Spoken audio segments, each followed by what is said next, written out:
We don't have.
Good evening. Calling this meeting to order with appropriate notice that has been given. We have a quorum. If you would please stand for the Pledge of Allegiance and remove your hats. I pledge allegiance to the flag of the United States of America and to the republic for which it stands, one nation, under God, indivisible, with liberty and justice for all. Thank you. I need an approval of the agenda and minutes from the July 18th, 2024 meeting. I move to approve. Thank you, Neil. Second. And Daniel. I have a motion and a second. Any discussion? No? All in favor? Unanimous. Thank you. All right, Miss Lawrence, we have reports already. Jumping right in. Happy end of summer. We do. Our academic focus tonight is going to be, and I'm having Ms. Hughes join me because we're going to focus on our AP exam highlights from our spring of 2024 school year. And I'm going to let Ms. Hughes talk because she is the one that, this is her wheelhouse, and she's the one that put together our notes. Go ahead. Sure, thank you. Thank you for letting us be here. We have lots to celebrate this fall. As you'll notice, our highest average AP exam scores in the past 5 years were this past year. We grew 5% this past year, on the number of passed exams. So to pass an AP exam, a student must make a 3, a 4, or a 5.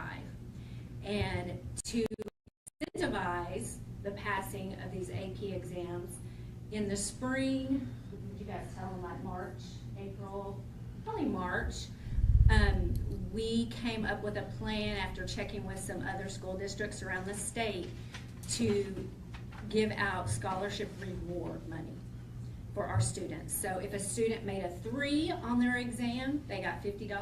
Wow. If they made a 4, they got $100. If they made a 5, they got $150. Our highest payout was $350 to a senior. So 73 students got checks for a total of $6,900. We receive AP incentive funds from the state. So the state gives us money when we take AP exams to go back into our program. And we are allowed to, that money has to be used for AP programs. And one of the things we can do is to reward it in this scholarship money. That's great. So, and I've got a couple of AP teachers here who had extremely successful scores this year. And would you say that this money was a little bit of a help? And so, yeah, go ahead, stand up, and we'll introduce Mr. Madison Engel, you guys know, and Mr. Norris, Will Norris. teach AP Chemistry. AP Physics. Man, Thank you. money talks, doesn't it? Yes. What was Thank the you. What was the pass rate, Mr. Engel? Yours was it? What percentage of your? And Mr. Norris too. This year, This year, at 89. % of the students passed. Wow. And then 80. 80. So 80. It's Well, unbelievable. physics is a little bit tough. Yeah. Or, sorry, Mr. Engel, I'm not dissing you, but That's a great thing. Chemistry's And hard. then Mrs. Drury in our AP Yes. Language Arts had about almost 70% of the pass rate. wow. So, just some really awesome things going on. Yes. Laying in. Last year, another growth, last year we had 9 AP scholars. We've almost doubled it this year. We have 16 AP scholars. And if you'll go to that next slide, it'll kind of, an AP scholar. So we had 10 AP scholars, and that means they made a 3 or higher on 3 or more exams. Okay, and we had 4 AP scholars with honors. That means they made a 3.2 average of at least 3.25 on all AP exams. And I must have, I've written that wrong. A 3.2 average score on all AP exams taken, and scores of 3 or higher on 4 or more. Okay, and then we had 2 AP scholars with distinction. They were both seniors who have gone on to college, and they made a 3.5 average on 5 or 4 exams. So that's a lot of college credit going on there. Mm-hmm. And we actually had 2 of our distinguished AP scholars in attendance today. If you girls would like to stand up. And do you want to come tell them what your AP classes you took in your AP exam? Hello, I'm Olivia Clements. I'm going to be a senior this year. Last year, or in total, I've taken 3. I have an AP Scholar Award. I've taken 3: AP World, AP Lit, and AP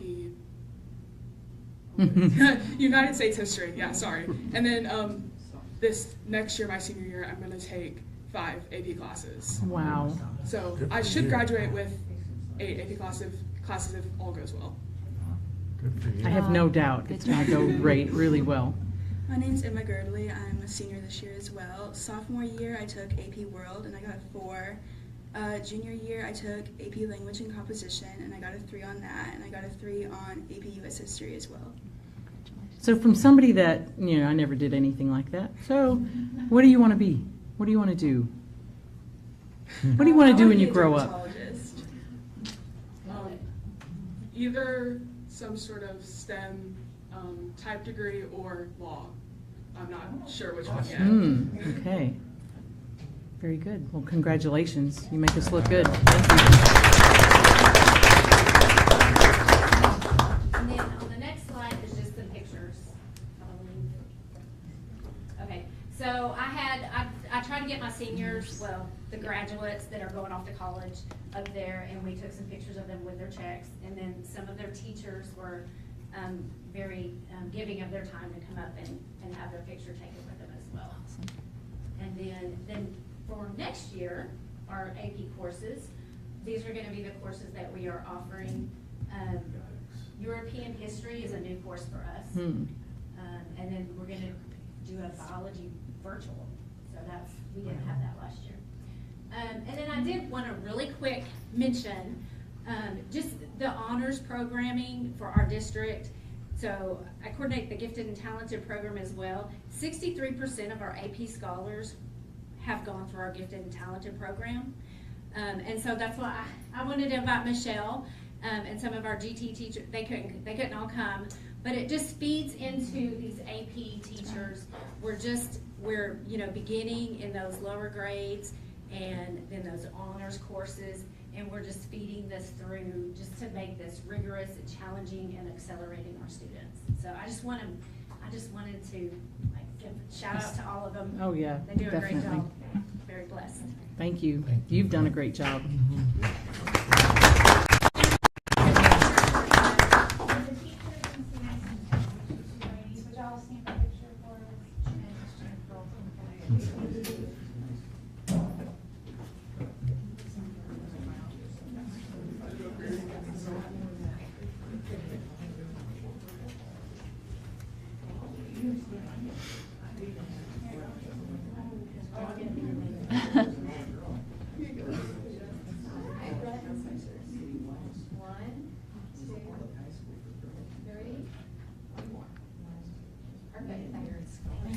Thank you.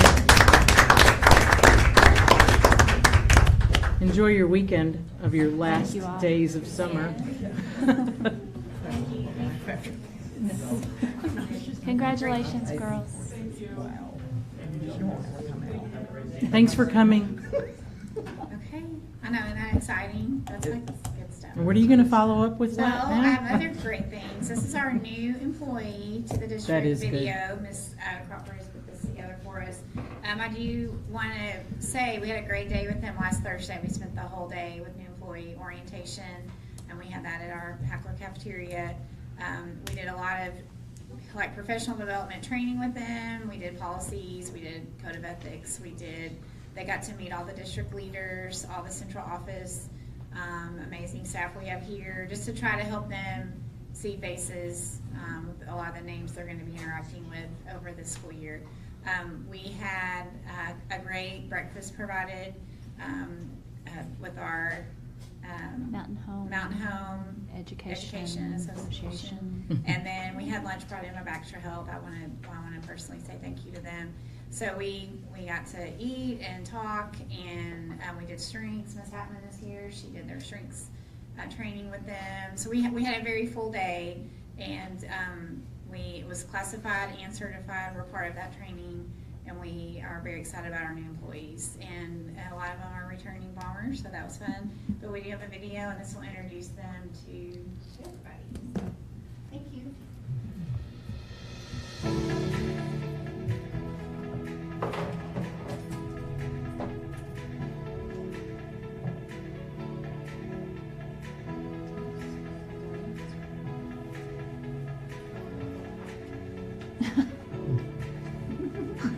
That's your guy.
Go Bombers.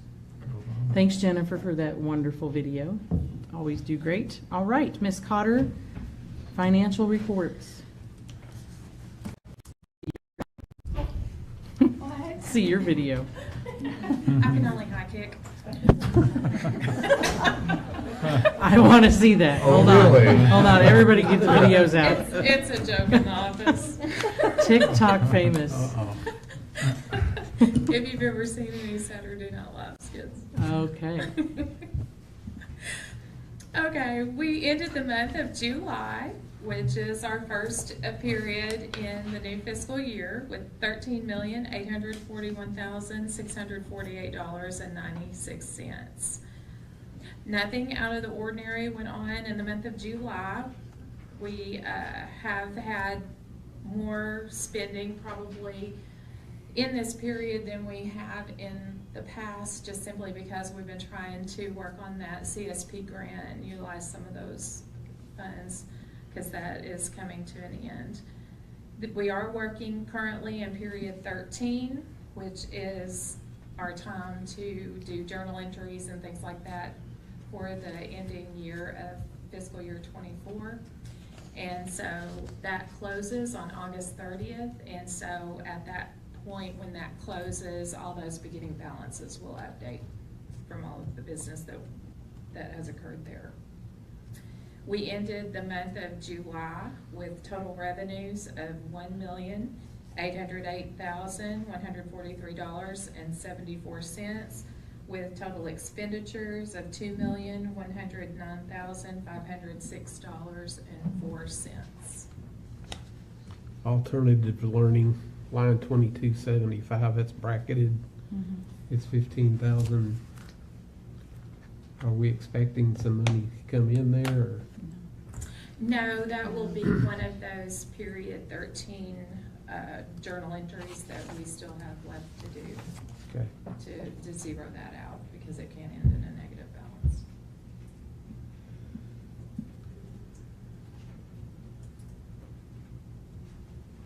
Any questions so far? Moving on to the monthly operating fund balance tracking, we ended the month of July with all funds combined of 1, 2, and 4 with $7,506,850.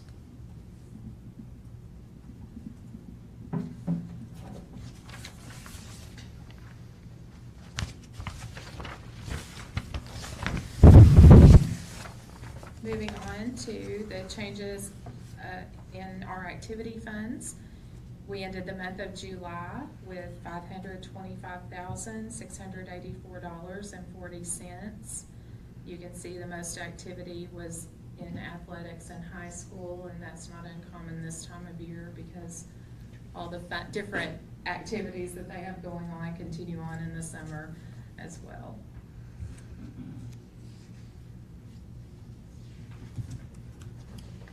The following pages are the system reports that support the spreadsheets that I just reviewed, followed by the check register for the month of July. Very good. Anyone have any questions for Ms. Cotter? I would like to follow up on something if it's okay. Yes, ma'am. Last month, I was asked about the Q-SCAP bonds, and I feel like I fumbled that answer miserably. So I would like to address that, if that's okay. Yes.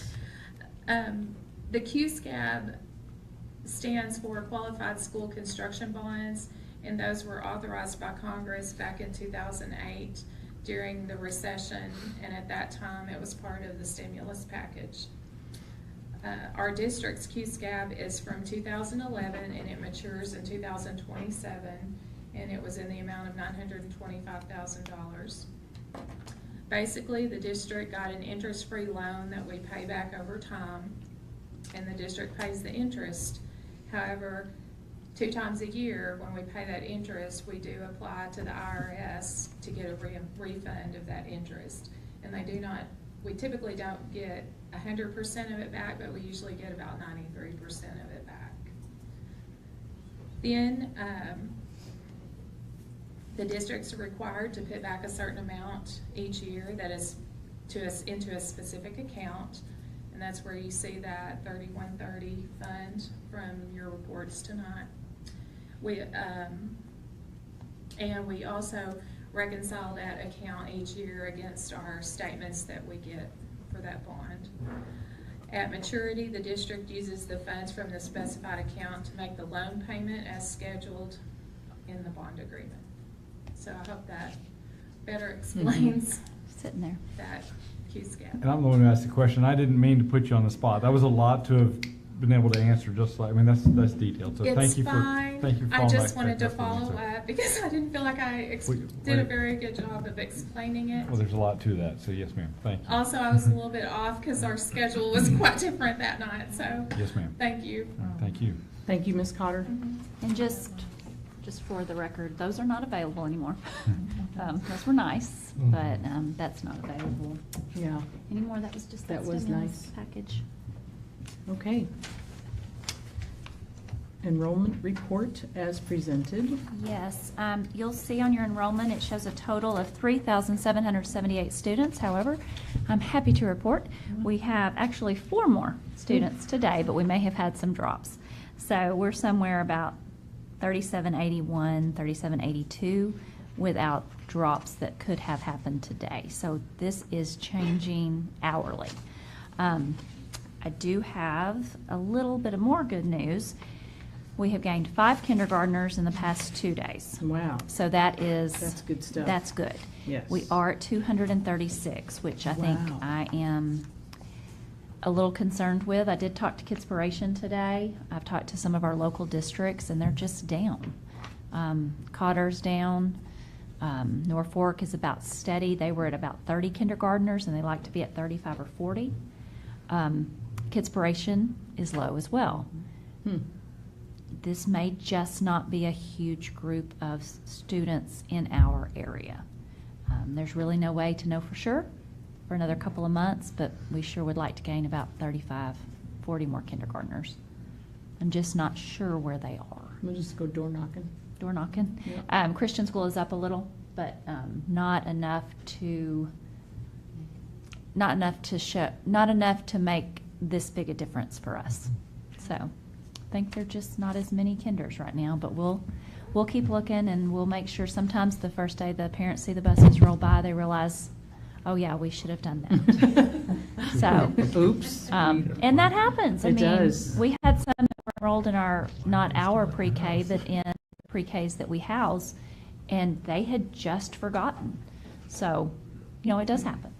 When you watch them watching SpongeBob going, aren't you supposed to be in school? Wait a second. So, Yeah, that's my job. hopefully we'll keep on Keep plugging. finding some kinders. Yeah. All right. So one of the scary things about that data is if you look at it, kindergarten through actually, you get into the 4th grade before you really get any numbers. Yeah. So there's 4 grade levels there, just now starting off, if you will. They have very low numbers, and those are going to carry through now for another 8 to 10 years. So, yeah. Well, and the other concern, there could be a whole bunch of reasons why this is, but it's also, this is the first year for the education vouchers for kindergartners and 1st graders. And it could be that we're losing kids that were coming out of preschool that are going homeschool or private school or whatever. So is it a coincidence that it's available to kindergartners this year and our kindergartner numbers are down? I don't know. I'm not going to imply it is, but I'm saying let's watch it and see, because that could have real impacts as they start to roll out more and more vouchers to watching And those 30 numbers. days from now, when the parents are like, oh my gosh, I cannot do this, you're going to kindergarten. And we generally see, if you remember last year, we did start low, not this low, but they ended at 280. So it is, staffing we're going to have to watch, because if you'll look, 1st grade's at 289, but your 3rd grade's at 257. 3rd grade's very small, and 7th grade has been the 2 smallest groups that we've had in a long time. So we just have to watch staffing and be efficient with our folks that are certified in multiple areas. All right. Any questions for Ms. Dewey on that? If not, we'll move on to Mr. Knight. Facilities update. Transfers? Oh, You may do sorry. transfers Yes, I real didn't see. quickly. Oh, yes, I'm sorry. For transfers, we went Come on ahead up. this month We did have 15 out, which was kind of surprising, and only 6 in. We think this is because looking back historically, we always seem to even out. But you can transfer monthly. We do our transfer reports monthly now, not just twice a year. So if you go back to January, we are at Yeah. 31 in and 32 out. So we are still down 1, but that does not count school choice. So we were Mhm. significantly up in school choice. So folks got, and I don't have the numbers for school choice. Those would be a little tricky to find, but we possibly can for next month. Yeah, I'm sure they're tracking that. We have the paperwork, and it's, because of the monthly, it's hard to get a great picture. So that's why I wanted to share with you the numbers since January. Grade levels, are they? Spread out. Spread out. We got 20 kindergartners that are homeschooling. I counted today on our homeschool list. Got about 250 kids, 20 of them kindergarten. A number of the homeschool kids though had siblings, so. That were already. Who were already homeschooling. And you so- can, we keep an alphabetized list, and so you can see it's a K, 2, and 4. So the 2 and 4 were already homeschooling, so they bring in their kindergartner. I wish I had the answers. We continue to gain students, 7th, 8th, 9th, 10th grade, because of some of the opportunities, and we've had them. We also have students, these numbers don't reflect, we had a call today from a student that's just going to attend one class on our campus, be dual enrolled. That's great, because we do get funding for 1/6 or 1/8 of the child's day. But so these numbers don't completely reflect what's happening as far as those that are attending here and private school, or here and doing some homeschool, or here and, that's your dual enrollment numbers, and those we'll have for you next month, so they're accurate. Thank you. Yes, sir. Thank you. Mr. Knight? Hi. So with summer being over, I just wanted to give you all an update on where we are at with all the things that you all approved. I think the team's done a great job this year. Everything seems to be looking really well. It's not near as crazy as it normally is. But the roof did not get completed. They're about 2 weeks away. Kind of figured that was going to happen. They moved their stuff out and going to work at night. So hopefully next time I see you, I'll be able to tell you that that's done, and we'll work on getting some insurance money. The HVAC units that you all gave me permission to get for the kindergarten, those are all done. We poured the pads, they are working. We're just gonna have to put temporary fencing around them again for the next couple weeks. So we get that done, and then all the doors are done with, of course, I think last time we said the electronic locks were finished, so we're rekeying all the outside doors so that people's old keys that have been around for 30 years don't work. So it forces them to use those badges. We've got everything done except for the high school. Very good. Any questions for Mr. Knight? Security doors, was any of the LEARN's money used for that? It was safety grant money. I Okay. don't remember if that was Not necessarily attached to It LEARN? was, I think it was right before, Yeah. Okay. actually. I think we had $200 and something thousand, so we used pretty much every penny on it. I think that might have been one of the last things that you. Right before. Okay. And then we hope, we hear there's money coming, but we don't. Rumors of money again. Rumors of Which would be money great for safety. because we know that we'll need some more doors that we didn't account for because teachers and students are using places we didn't expect, or broken ones, or, And we still have just a couple more things to knock out of that list too, but the doors are by far the most expensive thing we do. And cameras, we need to put some more cameras in our smokes. These security doors, they're Mhm. card They're activated? cards, you need a card. Yeah. I need a card? Yeah, just. I probably don't need a card. Okay. That's okay. You don't want a Right. card. Yeah. Fewer just- cards, the better. Just a tap, and then we can, go through, and Eddie's been taking care of all of it, of if there's a volunteer, they only need a certain door to get into the gym at a certain time, and you can delete it when they're done, or, High tech. we're not So they can be locked out basically when it's Mhm.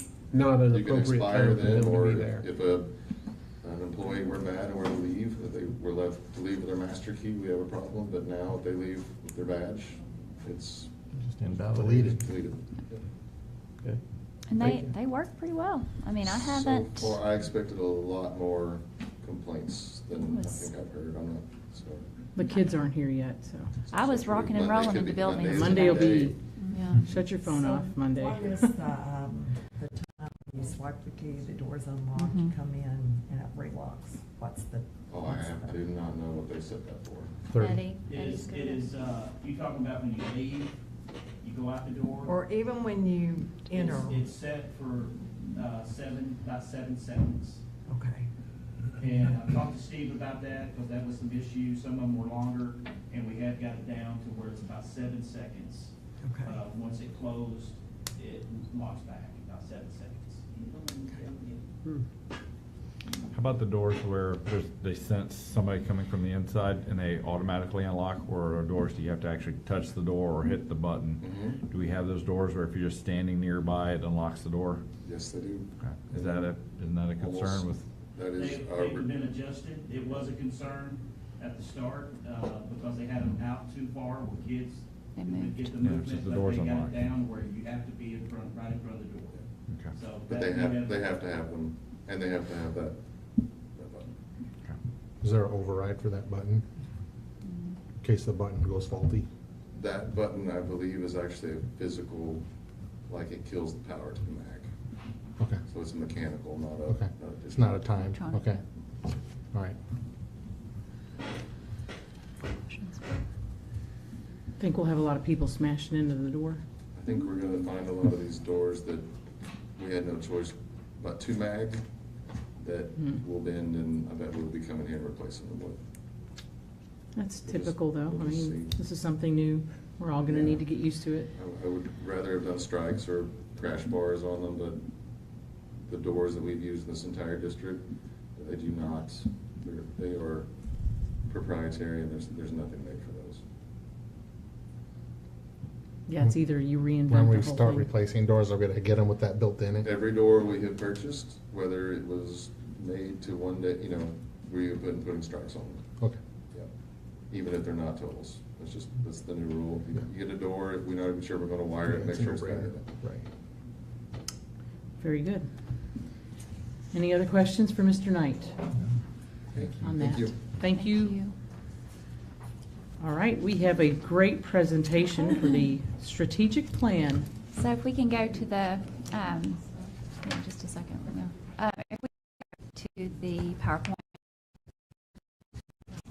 That one. So I was able to present, as you know, I've presented a first draft to you last month, but we didn't talk very much about it. I'd like to go just a little deeper into our strategic plan for the 24 to 29 school year, so 5 years. And this plan was started with a survey that was sent to all stakeholders. Anybody in our community could fill it out. We did ask for our teachers, staff, students, grades 4th through 12th grade, to help us begin planning. We then, as you know, I came to you and I said, okay, here's some priorities. What do you think? And you gave me the go-ahead that these were the great priorities to start with based on what you all thought was a priority and what our community and folks that filled out the survey agreed on. We determined that our top 4 priorities for the district were academic success for all students, operational effectiveness, school safety, and student and staff wellness. I then met with our administration and directors, and they were able to kind of give us a skeleton of what were some things that when they heard academic success for all students, what were some priorities for them. Student and staff wellness, what resonated with them about student and staff wellness. Following that, we assigned some committee leaders to each of these 4 priorities, and then we asked for volunteers from our staff and teachers. The folks you see on the screen met over the summer for several hours to help us with our goals and with our evidence, action steps, and desired outcomes. A special thank you to Ms. Lawrence, who led our Academic Success for All Students Committee. Operational Effectiveness Committee was Leah, Donna, and Chris were our leaders. Leah Cotter, Donna Harper, and Chris Knight. School Safety Committee, Eddie Helmert and Dustin Rose. And then student and staff wellness, Matt Sutton and Heather Hatman were leading those two committees. So a special thank you to those folks, because they got that group together, and it was a lot of fun to get to sit in. I got to sit in on all of these except for operational effectiveness. And it was, no, I did sit in. It was school safety. I was like, wait a second. School safety, I was out. But these other committees, our teachers and our staff members have some great ideas. And they have some really positive things that we can brag about that we're doing, and some things that we can do better. And it was a really good experience to be able to hear from them. So what I'd like now is for each one of these committee heads to just give an overview of the goals and action steps and evidence and desired outcomes. You want to come up here all together? Mayor, you want to come on up? You're being I guess. I think it's more fun. So I got to be part of the Academic Success for All Students Committee. Like Ms. Dewey said, we sent out invitations. It was summer, teachers are on contract. We had so many teachers that wanted to come in and be part of the work. We had administrators be part of the work. When we were working on our academic success plan, we did have representatives from every building in the district, every campus. We did have special ed input. We had Ms. Hughes input. We had some GT teachers there. So we were really trying to, we wanted feedback from every content area, every building. So it wasn't just focused on one area of our academic success. So we did come up with 4 goals that we thought encompassed what we wanted to achieve for students. Our first one was increase student achievement by improving learning for all, and we really focused on what does all mean. That is when we have our extensive RTI work. It's when we have y'all heard about our GT program tonight, inclusive practices. All those things are part of how we increase achievement for all students, looking at data, all those things. Goal 2, ensure all students are college and career ready. That definitely involves our community partners, our career pathways. A lot of those industry certificates, things like that, are part of the work that we want to include in the college and career ready part of academic success. Goal 3, implement the PLC model with fidelity.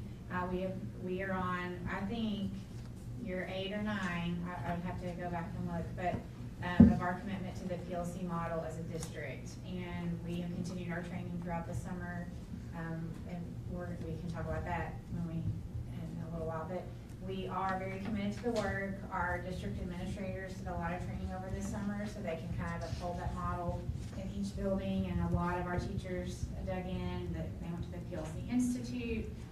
They did lots of training at the co-op. They had lots of time to work with their collaborative teams this summer. And so that PLC model with fidelity is what you will see continue in our collaborative teams throughout the school year. And those meetings are weekly, and every teacher in the district is part of a collaborative team. So that work that the teachers are doing is what is really guiding our instructional decisions for all students. And so that was a big goal for our plan. And then the 4th goal was commit to collaborative culture. And that is just to really have feedback and communication pathways with stakeholders, our families. Teachers are part of the work, students are part of the work. We're including our preschool feedback. We have a committee with that. So really trying to include just lots of ideas and things that we think would help our students be successful. So those were our 4 goals. Do you have questions for me, or do y'all want to go to our next one? Operational effectiveness. Operational effectiveness, I think, is second. Our committee also came up with 4 goals, and the first one being to create and execute a facilities plan, which we already have a facilities plan, but we were looking at an extension of that plan and making some long-range goals in what we could do for our facilities by continually doing facility needs audits to see what we've accomplished, where do we need to go, how are we gonna get there with what we've got going on with our facilities. And then also ensuring that we really look at the needs versus the wants as we're communicating through those things. Our second goal was to create a plan to retain and recruit highly qualified personnel. And during our discussions in this particular goal, there was a lot of discussion regarding our classified staff, because we have talked, maybe not been formally in writing, but we've talked about what can we do for our classified staff to help improve salaries and things such as that. And our committee had some really interesting ideas and neat ideas. And they felt like it really started with, let's look at the performance evaluations, because our performance evaluations are pretty broad.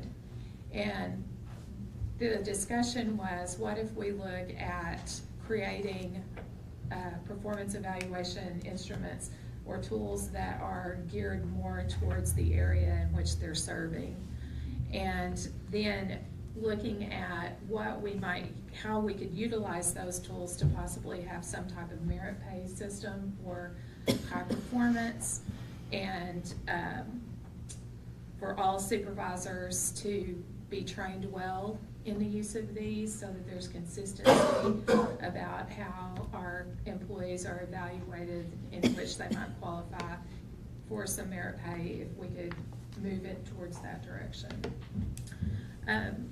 Competitive salary schedules for our classified staff, of course, I've just mentioned that was another point as an action item to work toward, and then to promote the benefits that we as a district provide to our employees. We have a lot of benefits that maybe if we're an employee, we just assume that other people know and do a better job of communicating what we do offer. Now that we have LEARNs, we have to look towards, and if everybody's competing for the same students, we have to look towards what are we offering that set us apart from someone else or from our neighbor.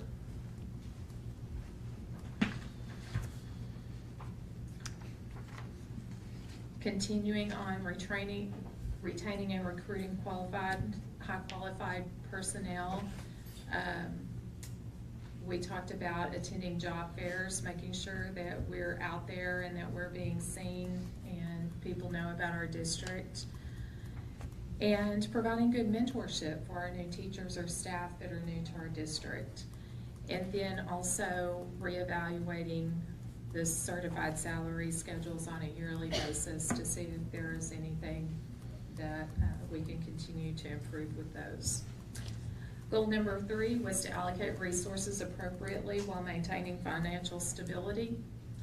And of course, we talked about, it came up that some people did not understand how we could best use our federal funds. And so I'll be looking at communicating that to each building group of teachers to try to help them have a better understanding. As I thought about this, I realized, if you think about the last few years, we've had a lot of turnover simply because a lot of people retired, and we've got new people coming in, and I said I'm considered an old dog here. And so, if you kind of get set in your ways, you just assume everybody knows things that they may not know. So we're going to work on getting those ideas and things communicated out. And then making sure that we maintain a beginning balance and make yearly contributions to the building fund and have a balanced budget. And then goal number 4 was to communicate the good, market and promote the district through various communication sources. And basically, we just want to ensure that everybody knows about Mountain Home Public Schools and the good things that are going on here. And what sets us apart from someone else or from our neighbors. Thank you very much. Thank you, Sharon. Okay, so as y'all know, I was hired, I think July 19th was my starting date, but I started well before that. So I really hit the ground running with our school safety, which probably was, I think Allison told me, is the number one concern of our community and our staff. So we took it really serious when we were talking about this, but our goal one was to ensure crisis plans are up to date, visible, and shared with staff. I have made sure that every building is up to code with that. Our new staff orientation at Hackler, all our new staff got a copy of that. So they are aware, we went over it. So we're doing really well as far as our crisis plans are up to date, visible, and it is shared. And everybody knows what our plan is. So we're doing really well as far as our goal number one. Our goal two is crisis team readiness and preparedness. As y'all know, we've had a crisis team in our district for several years. We've had different leadership with our crisis teams. It's just gone from person to person to person. There hasn't been really any type of continuity with our crisis teams. So I've met with them. I've met with all of our crisis team leaders, and we are going over our crisis bags that are in every room, making sure that they have what they need in those bags, that our teachers are prepared for any type of crisis that they need. So I've gotten a list from them. I want to meet with them regularly, what their needs are. They're going to be part of our drills that we do on campus. They need to be a part of that so they know what's happening. Okay, so that is something that we're implementing with our crisis team. And number three is safety and security personnel present and active on each campus. And we are very fortunate that, LEARNS Act was have a gun on each campus. So we are very fortunate to have an SRO on each campus. So we have done a very good job with that. The partnership with the police department, of course, that's where I came from, so that's my passion. So they do a really good job. It's, I'm going to be working with them. I'm really not their boss anymore, but we'll be working with them closely, making sure that they are out, they're visible, they're being seen, they're out in the hallways. They have that relationship, build that relationship with those kids where they're approachable, and most of them do a really great job with that. We have a really great team as SROs. But part of the goal three also is I'm going to be in charge of also not only, I know Steve hadn't set it up yet, but I will have all the security cameras in my office. So some things that have changed with our camera system, anything that is involved with police or law enforcement that has to be used, we got to have a subpoena now. Back in the day, I would just go to the secretary and say, hey, the incident that I just had, I need a copy of that. We cannot do that anymore.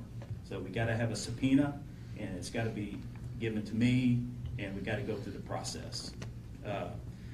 Real quick on our doors, I want to give a shout out. Chad, maintenance with maintenance, has done an awesome job. He started at the end of school last year, and he's worked all summer to rekey all of our exterior doors. So if you see him out and about, tell him thanks, because he did a great job. Our badges, I've met with every school, well, not every one of them, but I got 3 more to meet with. Teachers have a lot of questions. They got a lot of concerns because they're so used to having a key, but we're getting away from keys. So I will have about 3 or 4 people that have the master key for that building. Teachers, only key they will have is a key to their classroom. Otherwise, they badge in.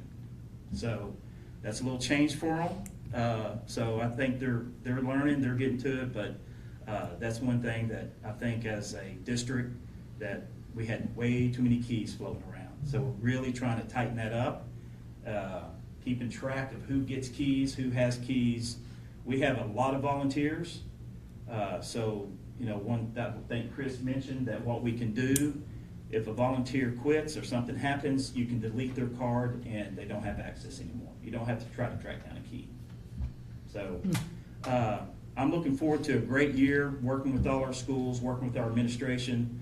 We're doing some changes, but I think I'm excited about it, the future of where we're headed as far as safety and security. y'all have any questions? Is fire alarm and fire drills part of the safety? Yes. Or, okay. Yeah, so, fire alarm, that's part of the safety. It's fire, tornado, earthquake, and our lockdown. As y'all know, it is required that we do a lockdown drill with students. We started that last year. I went K through 7th, did one last year. This year, we're including K through 12. So we'll all be practicing a lockdown drill with students. Okay? Just a weird question. Yeah. Since the new cell phone issue, and lots of people have been darkening my door and emailing, calling, and texting, is it illegal to let parents see a video of No. how? So, that's a great question, and I have mentioned this to, I don't know if I mentioned it to Jen, but there is a video, the SRP that we use, the lockdown hold, is weloveyouguys.org, and they have a video for parents. Very good. And we can put that on our Facebook page. I think we should. Okay, so I will Yeah. get with Jen and we can put that on there. It's for the public, it's for Right. parents. So To that let way you- they can ease their mind and know how a lockdown drill goes. Right. And last year, we did notify. We did notify our families before our we families did it. prior to a lockdown, and we did have those age-appropriate conversations. Very good. With students. With students. I'm kind of wondering how serious, when I'm talking to administration, when we get the junior high guy, Barry, in high school, how serious our students will take it. I want them to take it serious, Right. not being a joke. Right. I think getting that video out there, if prior to we doing all this, Mhm. I think it will ease minds of, oh, well, that's not a big, because they do it where it's not a big deal. It's not anything that we're trying to scare kids. And we had 2. Yeah, maybe 2 parents called in, complained, or Or had concerns. Concerns, And yeah. they were Yeah. able, and the principals were able to talk to those. They did not call central office. Just Yeah. ease their mind. Yeah. And they were able to talk to them, and I'll be honest, but I'm old school, right? So I was pleasantly surprised. Well, I did I've had participate in several people Hackler. ask me, and I used to be like that too. When I first started in the school, I did not want to do a lockdown with kids because who could be our shooter? Right. We're teaching. They're teaching, you're right. Well, we've kind of got away from that because if you look at the past violence at schools, it has not been Been a student. a student. Yeah. So I've kind of changed a little bit on that we really need to be prepared. Our students need to be prepared. Mhm. Yes. What they need to do, so. And it's different when a child comes home and said, hey, we did a Yeah, shooter we're drill not- today, but the parent needs to see Needs to how see, it works. yes, so we can't get that out there. There is a video that they do share Okay. that we can just attach it, put it on Facebook. Good. On our site, if that's something, I know I talked to Jen about that, just a little bit, if that's the direction that we want to go. And our website, right, Daniel? Yeah, can. yeah, we can put it on our website too. Facebook. Mhm. Yeah, we can. What is it called? Loveyouguys.org. It's a guy, Camera. Yeah. Loveyouguys.org. yeah, Okay. loveyouguys.org. It was a parent of one of his kids child that got shot, hit. and he started this foundation. Okay. So, all right, anything else? Thanks. Can I say something about the cell phones? Because we did circle through the buildings for open house. Mhm. And I did speak to teachers at the junior high and the high school. I didn't make it to Guy Berry, but the feedback tonight was very positive from parents, and they were able to see the boxes, and they were all Yes. out, they could see them. Good. And so I think that might help with the change. I would say out of all of the people that I've spoken with on my personal time has been 98% positive. Glad that it's happening. It's going to be nationwide. We need to Slowly gonna just be, accept because it. in Louisiana, where I was working, that's actually a state law. They cannot have cell phones in the classroom as of this year. It won't take long. I- till it I- sweeps. I can see it happening here. I Yeah, expect I do too. something in the next session. Well, thanks, guys. Thank you for all your hard work, Eddie. I know Yeah. it's been a long summer. Yeah, it has. And it's all new stuff. Ours, it morphed into what we called student and staff wellness, and I'll echo what Ms. Dewey said earlier around just how great our teachers were in this process. I think everybody kind of spoke to that, but she had told us, and I think we had like 9 teachers or something, and I came back to Miss Hadman and I said, she said everybody's gonna be on vacation. We're gonna have to do a lot of this, all 9 of our people showed up every time, every meeting, every time, and they had a lot of words, and Jennifer really helped us. I mean, they're passionate. It's lucky that they're at their campuses right now, or they'd have 2 hours to share with you guys. So Jen helped us kind of get this down to what you're seeing here, but it was a lot, and it was pretty complex. So the first goal landed at a space that has been pretty near to Ms. Hatman's heart lately. Both of our hearts have been really focused on meeting those basic level needs. What we realized is, really over the past 3 years, we've got a lot of hungry kids, we've got a lot of homeless kids, we've got a lot of families living in tents, and I mean, it's really hard to do complex algebra, or in my world, complex therapy, if you are starving, and if you're not sure if you're going to get to go home to a warm bed. So that has been a big priority. So that's where that came to be number one. I'll give you, for instance, the last 2 weeks we've worked really hard with one of my students around fleas. You can't sleep at night because of them.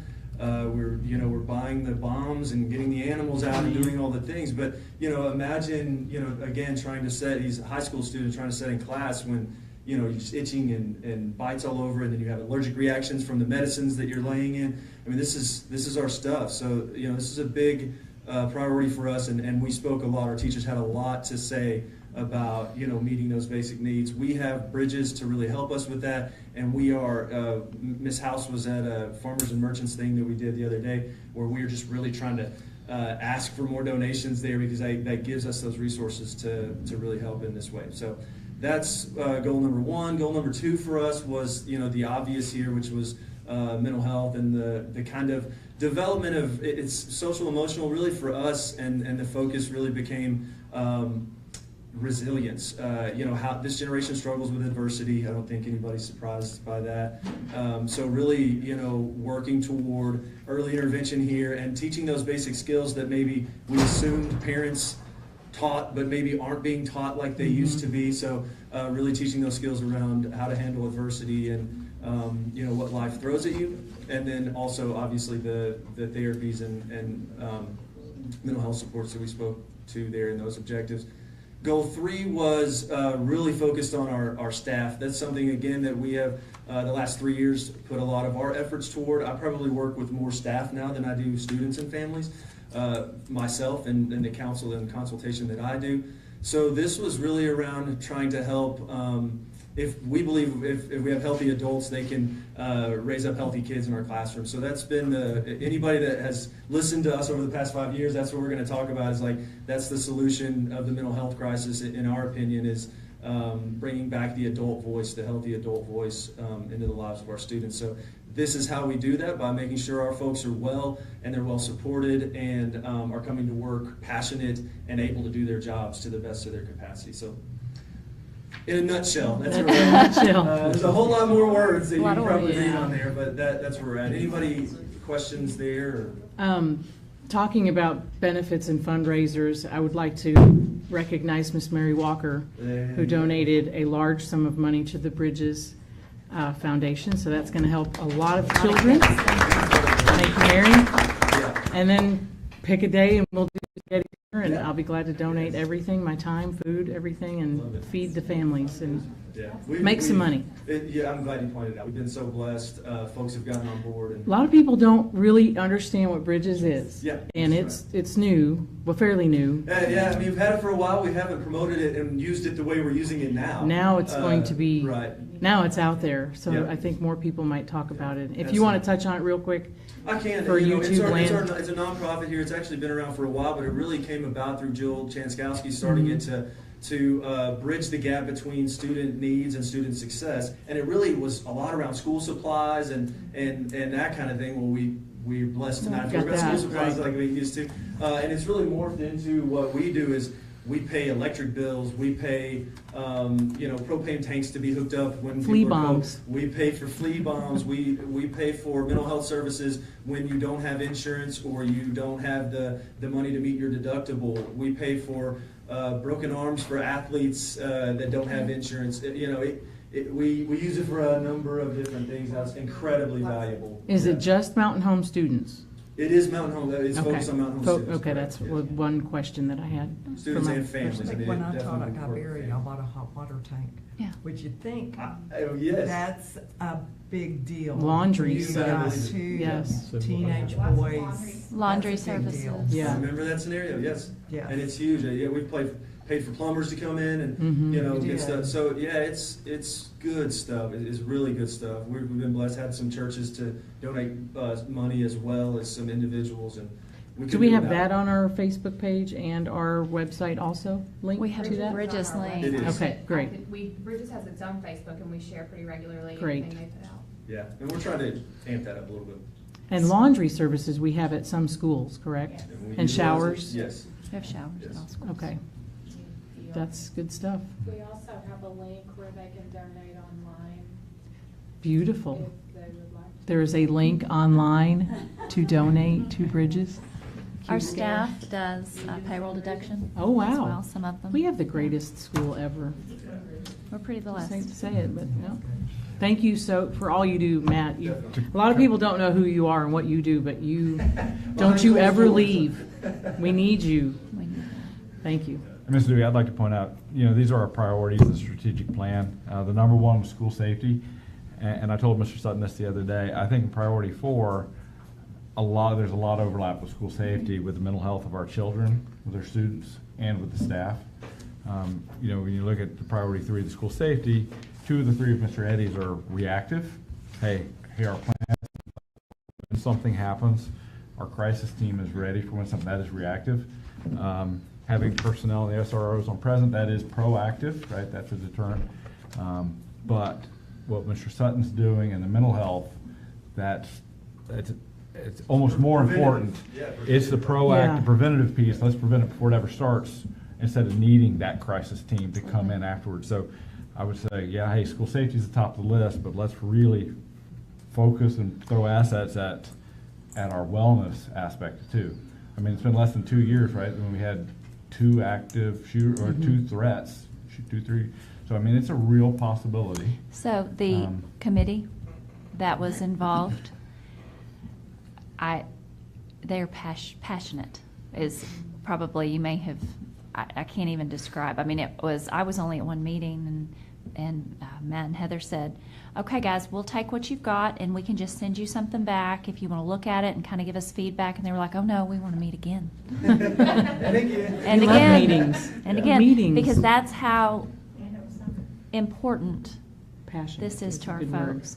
And one of the things, as you kind of dig down into the plan, is about, culture in your building each other up as peers.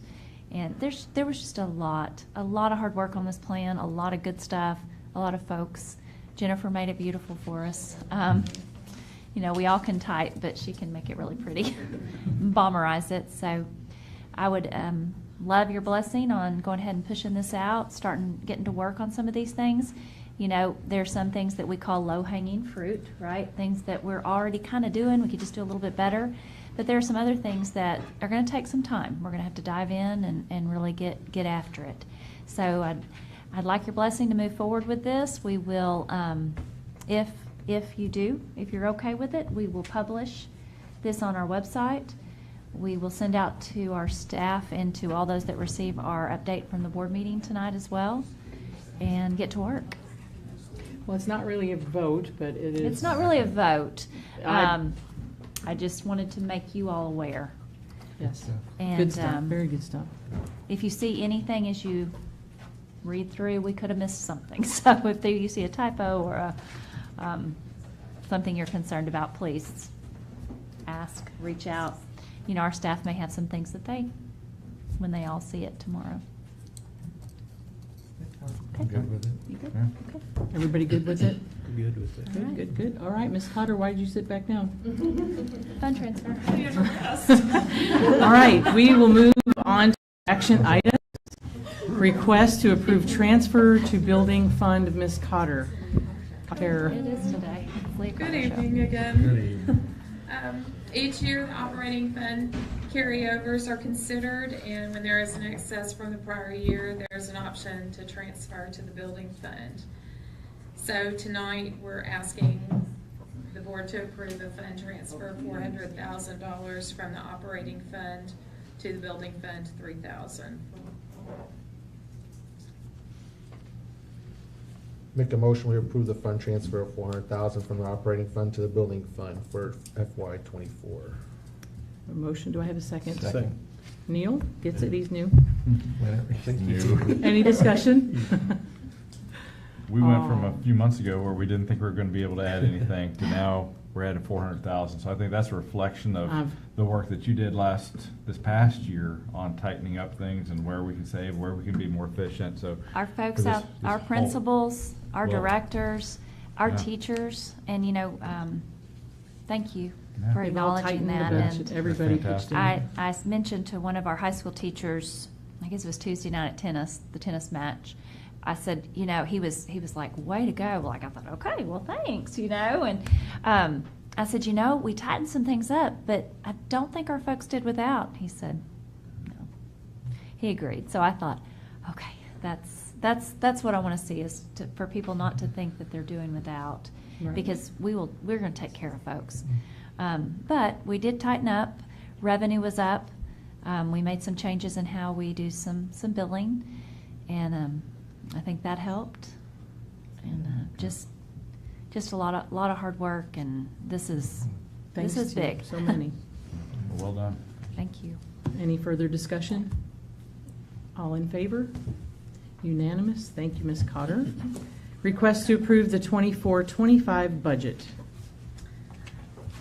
In July, we brought a first read of the 24-25 budget, and so tonight, we've made a few tweaks to it, not much. And tonight, I present to you the 24-25 budget. Behind the budget summary, you will find the property analysis, or the property assessment analysis. You will also find the preliminary state aid notice for 24-25. Last month, it was the final, I believe we had the final state aid notice because this one wasn't out at the time. I will point out that our state foundation funding went down about $800,000. So when you look at tonight's budget, you're looking at if we spent every dime that we budgeted, this is kind of the ballpark we're going to end in. And I want to just say that although it looks great, it's still going to be a tight year. Yes.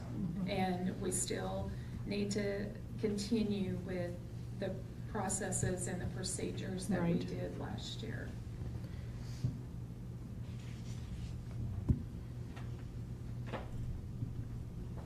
So tonight, I'm asking that the board approve the proposed 24-25 budget. When you say your state foundation funding went down, that just means that our assessments are up, we're collecting more locally, correct?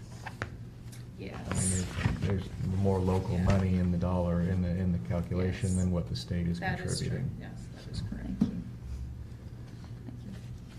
So, looking here at the bottom of page, 2, right? Okay. The beginning balance, all funds, beginning balance is 14,425, and the ending balance is the 13,40. I mean, that's still showing we're, down this coming year. But my understanding is these are really conservative numbers. Is that correct? Very conservative. Can you explain? We how did go ahead, I will tell you that we have, the income is now at closer to 98%, which we were hopeful we could keep it lower than that. But what is not conservative are the expenditures in this budget. They are if we spent every dime. So you'll look, just for an example, the line item for, let me see if I can find it. I was looking at the line item for the AP incentive, and that is 2271. Well, you saw today, beginning balance of 14,000. We have not received, Ms. Cotter, we don't have any revenue yet from that, do we? No, we For typically this do year. not get the revenue till Right. after they test. Well, so you see, they went ahead and put expenditures at 14,782. Yeah. They just showed you, I mean, you just saw, what did she say, close to $7,000. Mhm.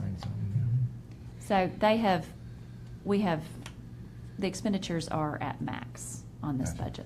And if you look at page 2 at the total operating at the bottom, the difference between that beginning balance is 145,000 in those revenues.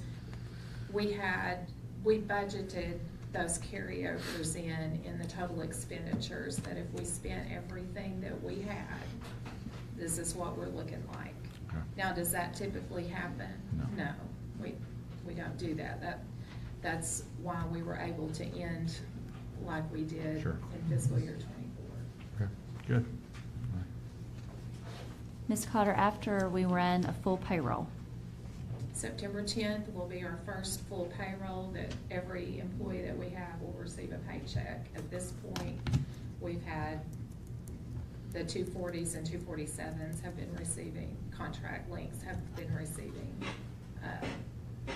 checks. So That'll September be- 10th every year is always our first payroll. So our September meeting will have a pretty good number to look at. Well, in Or the is that too September soon? meeting, It's typically, August. we've had our September meeting and the cycle opens, and I personally wasn't able to get all that worked out. Since I've got Donna helping on that, we're thinking that there won't be a need for a special meeting in September this Okay. time, that we will be able to handle it at the Okay, good. September meeting. And so at that time, we will be bringing the cycle 1 report as well. Okay, And that's what we submit to the state. very good. All right, I need a motion. I make a motion, we approve the 24-25 budget as presented. Second. I have a motion and a second. Any discussion? Further discussion? All in favor? Unanimous budget vote. Thank you, Ms. Cotter. Request to approve bank account for à la carte sales. Contract Maybe give us a disclosures. brief, oh, did I skip Contract something? I'm sorry, disclosures. gosh. Contract disclosure. It's dyslexia. Does request to approve the 24 through 26 contract disclosures. Since our last meeting, I learned of a few disclosures that I needed to bring forward.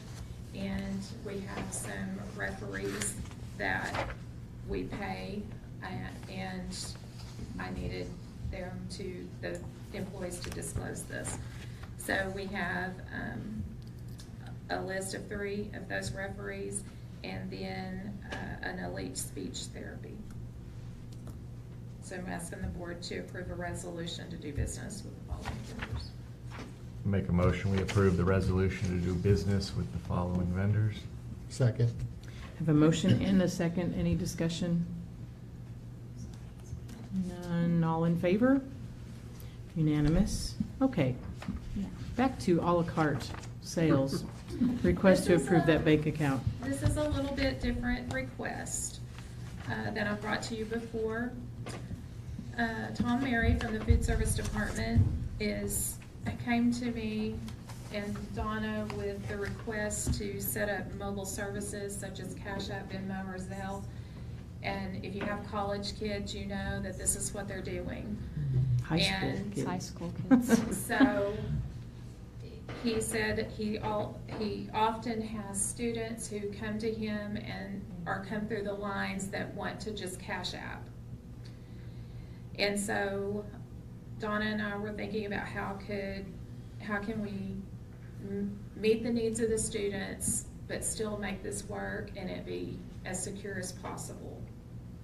So I did reach out to the bank to just check to see did they have anything that operated like this.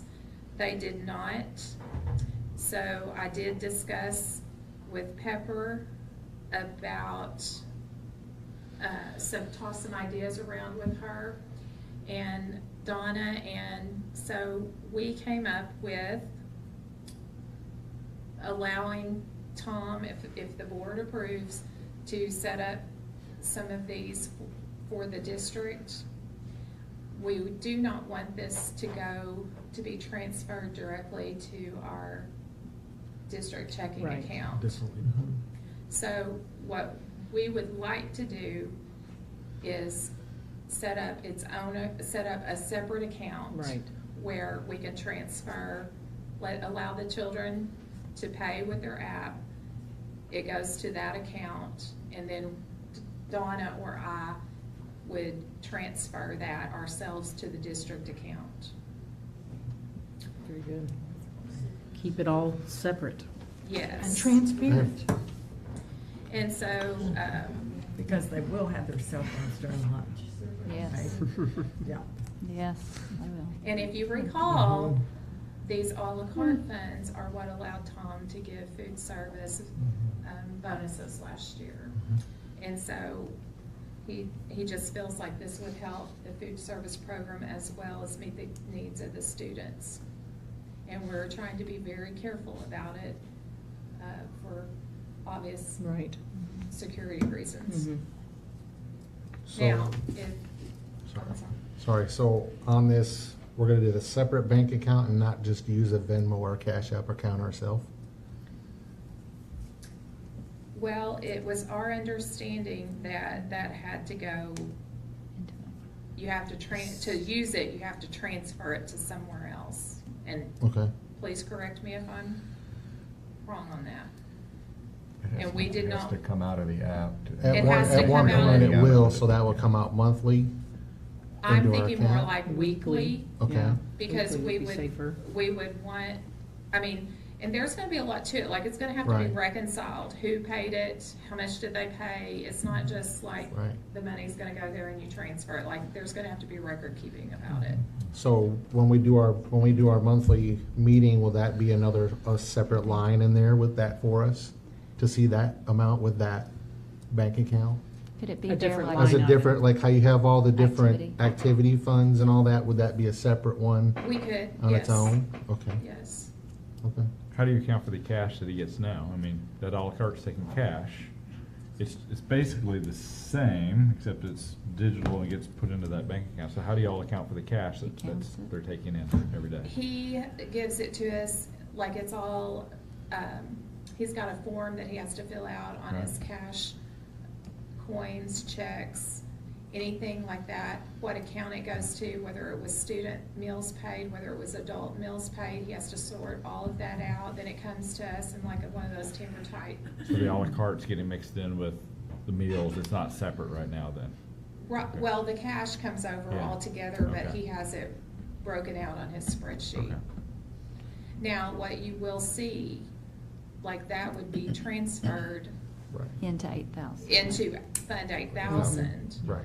But we could show you the activity that's occurring in that bank account.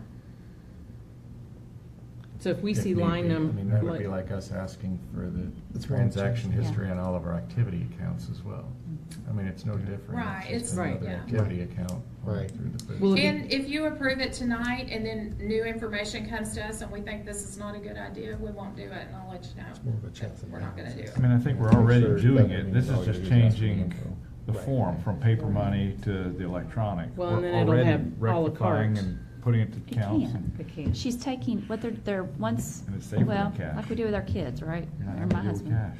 Venmo, back and forth. Then they'll transfer that Venmo into Separate account. a separate account. Wasn't cash. And then from that account, it'll go to 8,000, right? Yeah. In all honesty, it keeps a better record. 'Cause Yeah, you then- can see who's Well, that's what I'm paying. saying, that's what I'm trying It's to, yeah. really, I've begged another Yeah. institution to try this hard. It's gonna be faster for this It's just food how service program. things are done Well- today.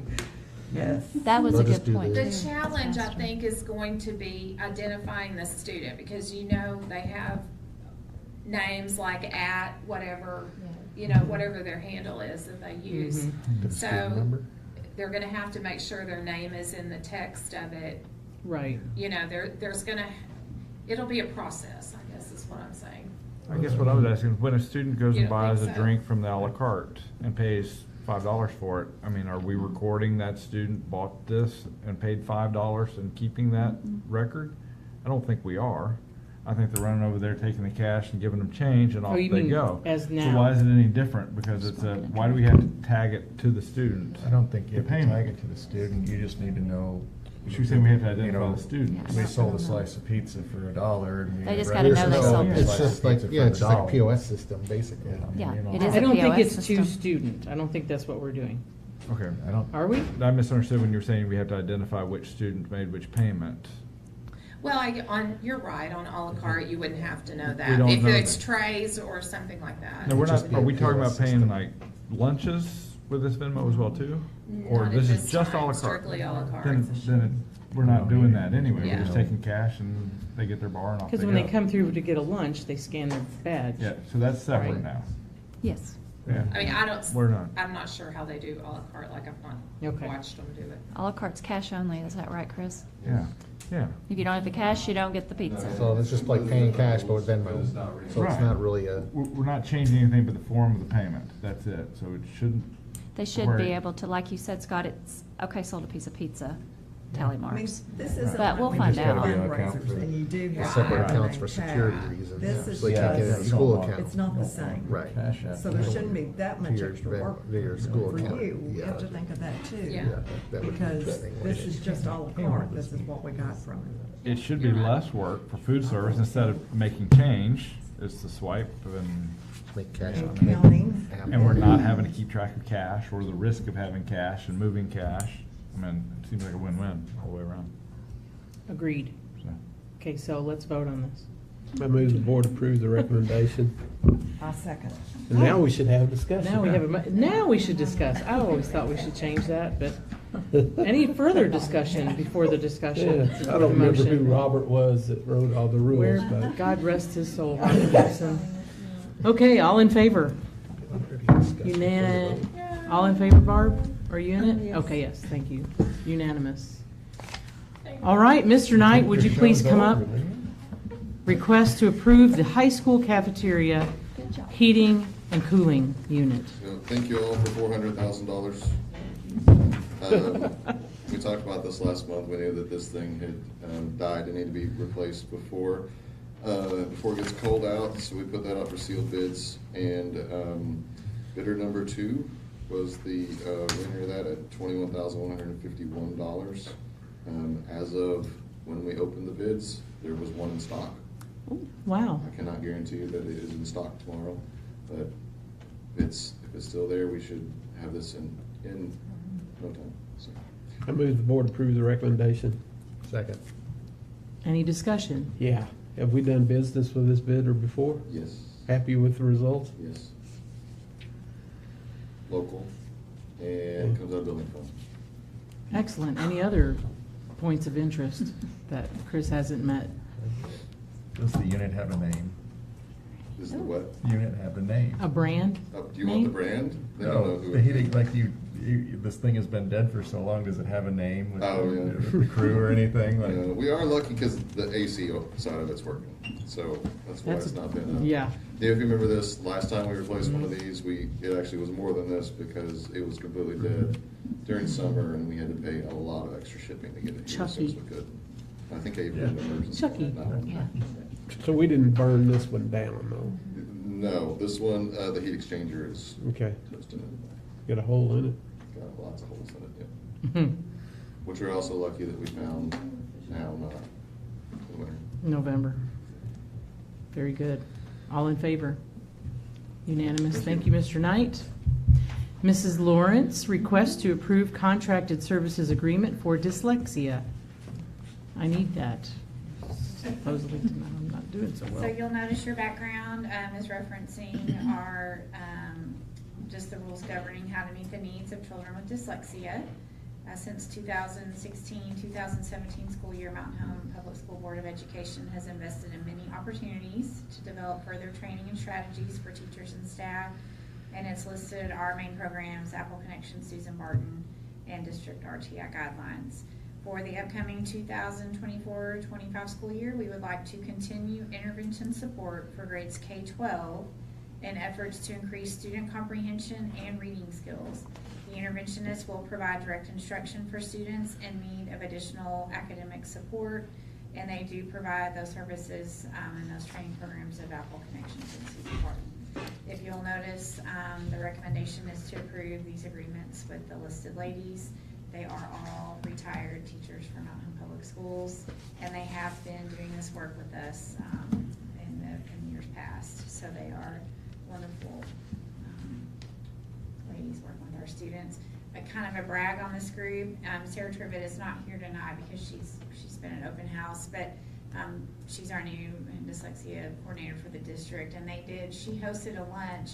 These ladies were there, our interventionists were there from the entire district. It was the first time, I think they've all been in the same room together since I've been a part of the program. And it just let, the paraprofessionals were there, certified teachers, interventionists, anyone that is helping with this program was part of that lunch, and they got to just talk about things that are working, things that maybe have not been working, how can we work together. And if you'll notice, this is for K-12, so there was a lot of discussion about just that, building to building, how do we do this from building to building. It was one of the, I was just so excited. I took pictures, I showed Miss Dewey, when they can get in a room together and share their thoughts and ideas and their feelings about how they're working with students, it's the good stuff. And they're all just still very passionate about helping our students learn how to read. So that's what this action item is for. Make a motion to approve the academic services agreements. Second. I have a motion and a second. Any discussion from Ms. How many Lawrence? students do we typically have this be applicable to?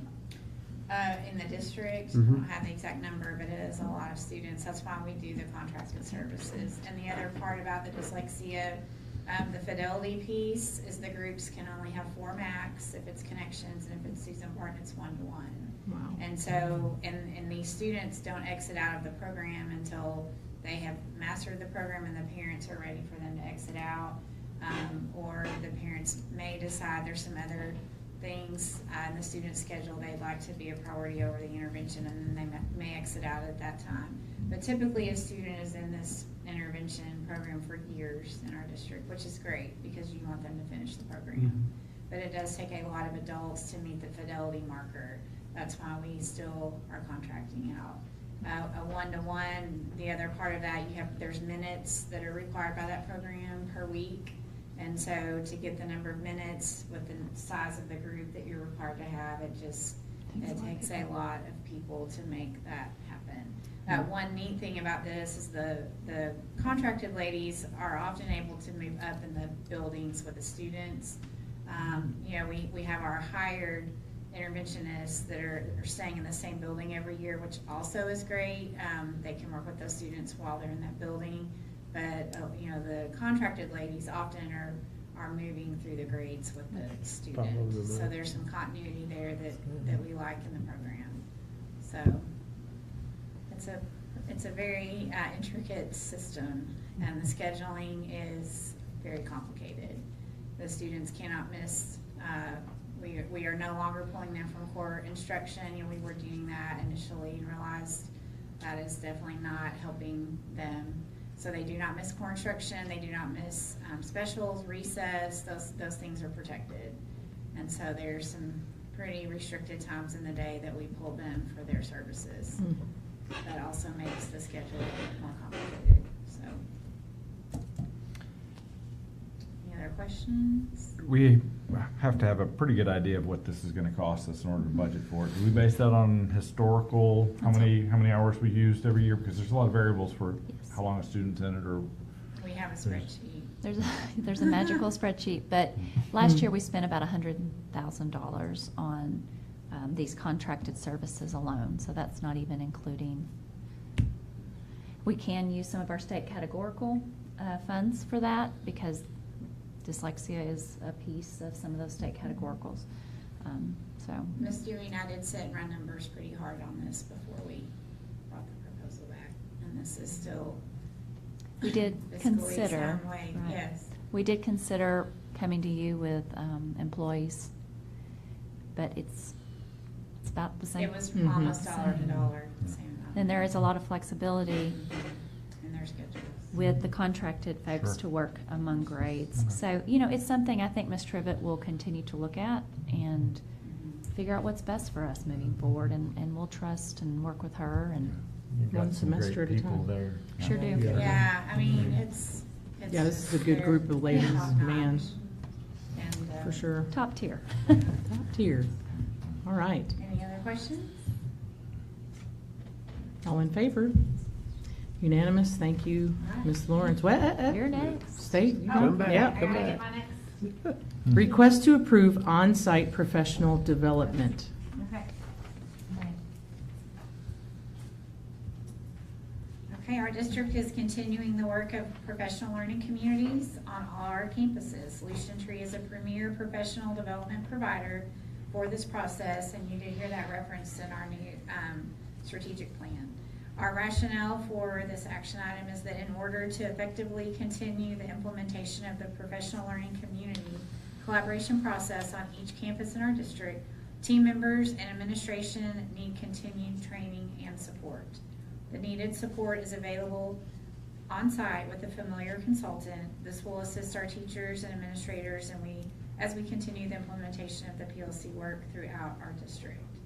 So the recommendation is, I would like to recommend the approval of $39,000 from our federal professional development funds for 6 days of on-site coaching for professional learning communities and curriculum instruction coaching for the 24-25 school year training provided by Solution Tree practitioners. And we actually do know the practitioner that we have requested a specific practitioner that our teachers are familiar with and have worked with and enjoy working with, which is That's a really bonus. key component Mhm. to this. Very good. Do I have a motion, please? Make a motion, we approve the recommendation as presented. Second. Motion, Daniel. We don't have anyone in our district being paid by Solution Tree, do we? Not to my knowledge. Good They deal. are, we don't know about it. Yeah, It's a big deal. that's a big deal right now. Yeah.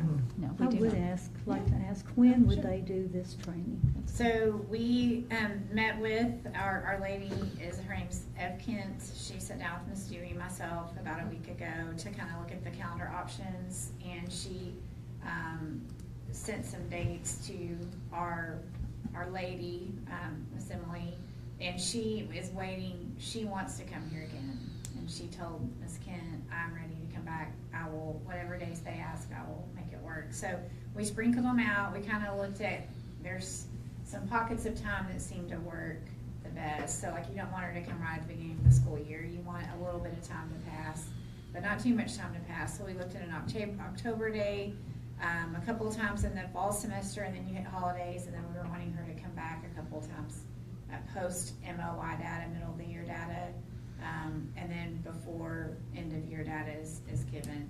There's another day up in the air if we want to do some end of year analysis, but we were trying to just really stick to what. And Ms. those are Dewey settled on, those are 6 student days? Yes. So she does use student days because she goes in and observes teachers teaching, students learning, and then she loves to go to the collaborative teams. So we can kind of build her day around what the campuses are doing on the day that she is here. So when she was here last year, we said, okay, at this time of the day, if you go to Nelson Wilkes, this would be a good time because you can see, a collaborative team. If you go to Pinkston at this time, she can, there were lots of different things, and the principals did weigh in on optimal times for her to be in the building to actually see some, instructional time, collaborative team time, and she did spend time with just district administrators as well.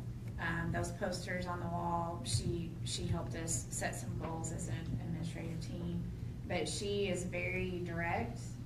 She's 30 years of experience in education.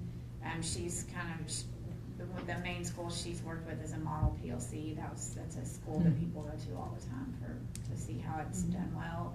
And our teachers, her direct language was very well received by our teachers.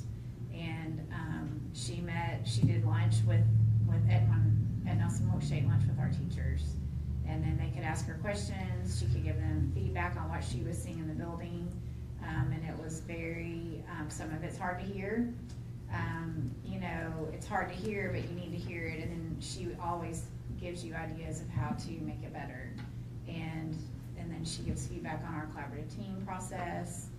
And it just, she truly is an expert in this field. So, and it's kind of nice she's from the outside coming in. She has no emotional attachment to, her attachment is to student growth, you know, all students growing.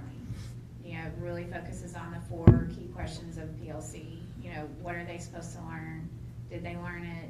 If they didn't, what are you doing? And if they already know it, what are you doing? And so she really, she is straight to the point. If what you're doing isn't around those 4 questions, you need to kind of regroup your plan. Is there a limit? To how can many be trained? days, or? I see 6 days. How about how many can be trained?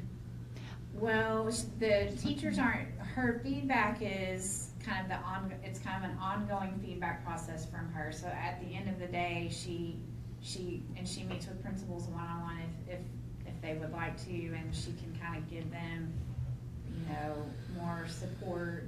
You know, if they're having a struggle with an issue, she can kind of say, this would be a good way to support that. So she kind of individualizes? Per school, per campus, per collaborative team. Yeah. My concern is, how many subs is this going to take? She doesn't take any subs because if she's in a collaborative team, it's when they are normally supposed to meet. So it's like during the teacher's planning time. Okay, we didn't use At lunch, when she met with district administrators, it was during our leadership time. So we didn't have any subs at all during the days that she was on campus.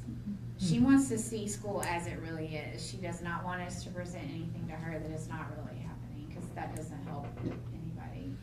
So she wants to push in and see, and then just get direct feedback on what she's seeing. So she had some really valuable, she was in our classrooms, she can be in a classroom for 5 minutes and give you just like a nugget of something that is so helpful that you're not gonna can't believe we didn't think of that. She was available. We That's a text. professional. We spent time with her as far as that goes. We're able to text, email, share with her. So that was good. She was available before and after.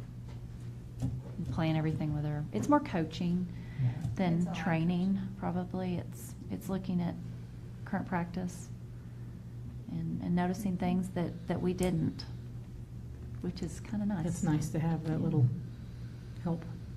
It's nice, but boy, that's expensive too. I don't doubt her expertise in this at all, but $39,000 to give feedback, to watch and give feedback that's a hefty chunk. So as long as, hey, we're getting the best bang for our buck out of this, and this is where we need to spend these federal dollars. It's federal dollars, but if that's the best spot to spend those federal dollars, well, let's do it. But And Ms. Dewey did consider 8. She decided on 6, kind of for the reason that you're saying. We did talk to our administrative team, and I said, if Ms. Lawrence and I take this to the board, you guys better be serious about this. If we take this amount of days, I need your commitment right now. Yeah. And there was not a person in the room. Okay. They were like, yes, please, please, please. She made a lot. Ms. Russell's sitting here. Ms. Russell's here. She made a lot of gains with the high school in a very short time. And the reason that is a big get for us as a district, a lot of the high school teachers, it's hard to do collaborative teaming sometimes if you're the only teacher in the building teaching that, that content. And so she was really helping them understand kind of how that collaborative process can work, even if you're the only one teaching this exact subject. Do you want to speak to anything about your high school teachers with her? They really responded well to her. They did. Speak for me about She was very individualized for each content area, but she was fantastic. And we were able to get 2 days with her. We were able, through a grant, we reached out, and I was able to get some days from our co-op. Actually helped us get the days. They were super helpful as far as getting the funds to get her to come. PLC is in law. that process. It's written in. We don't exactly know. There's been a lot of money spent from the state on this process over the past few years. The question right now is, what is the state going to put the money towards for the PLC process? We don't know. If we could have this year, we would have applied to have been an intensive status school with solution tree. I know I've said that wrong, and it would have been free. It would have cost us some subs, but that's not right now where the state is as far as funding this. And the grants were not available. Okay. Any further discussion? All in favor? Thank you, Ms. Lawrence. Ms. Benton and Ms. Lawrence, request to approve contracted services over $20,000.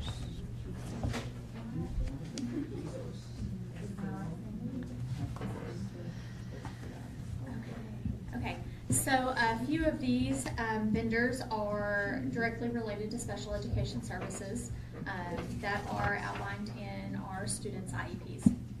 And so we felt it necessary and per policy that we needed to bring these vendors to you because we knew that we would exceed the $20,000 mark.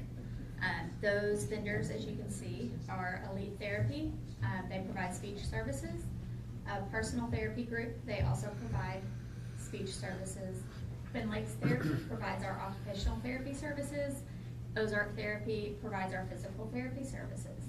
And Ms. Suzanne Belk is one of the BCBAs that we have consulted with for many years prior to my arrival, and very valuable resources, especially going along with our strategic plan and what we're working to provide to students related to behavior.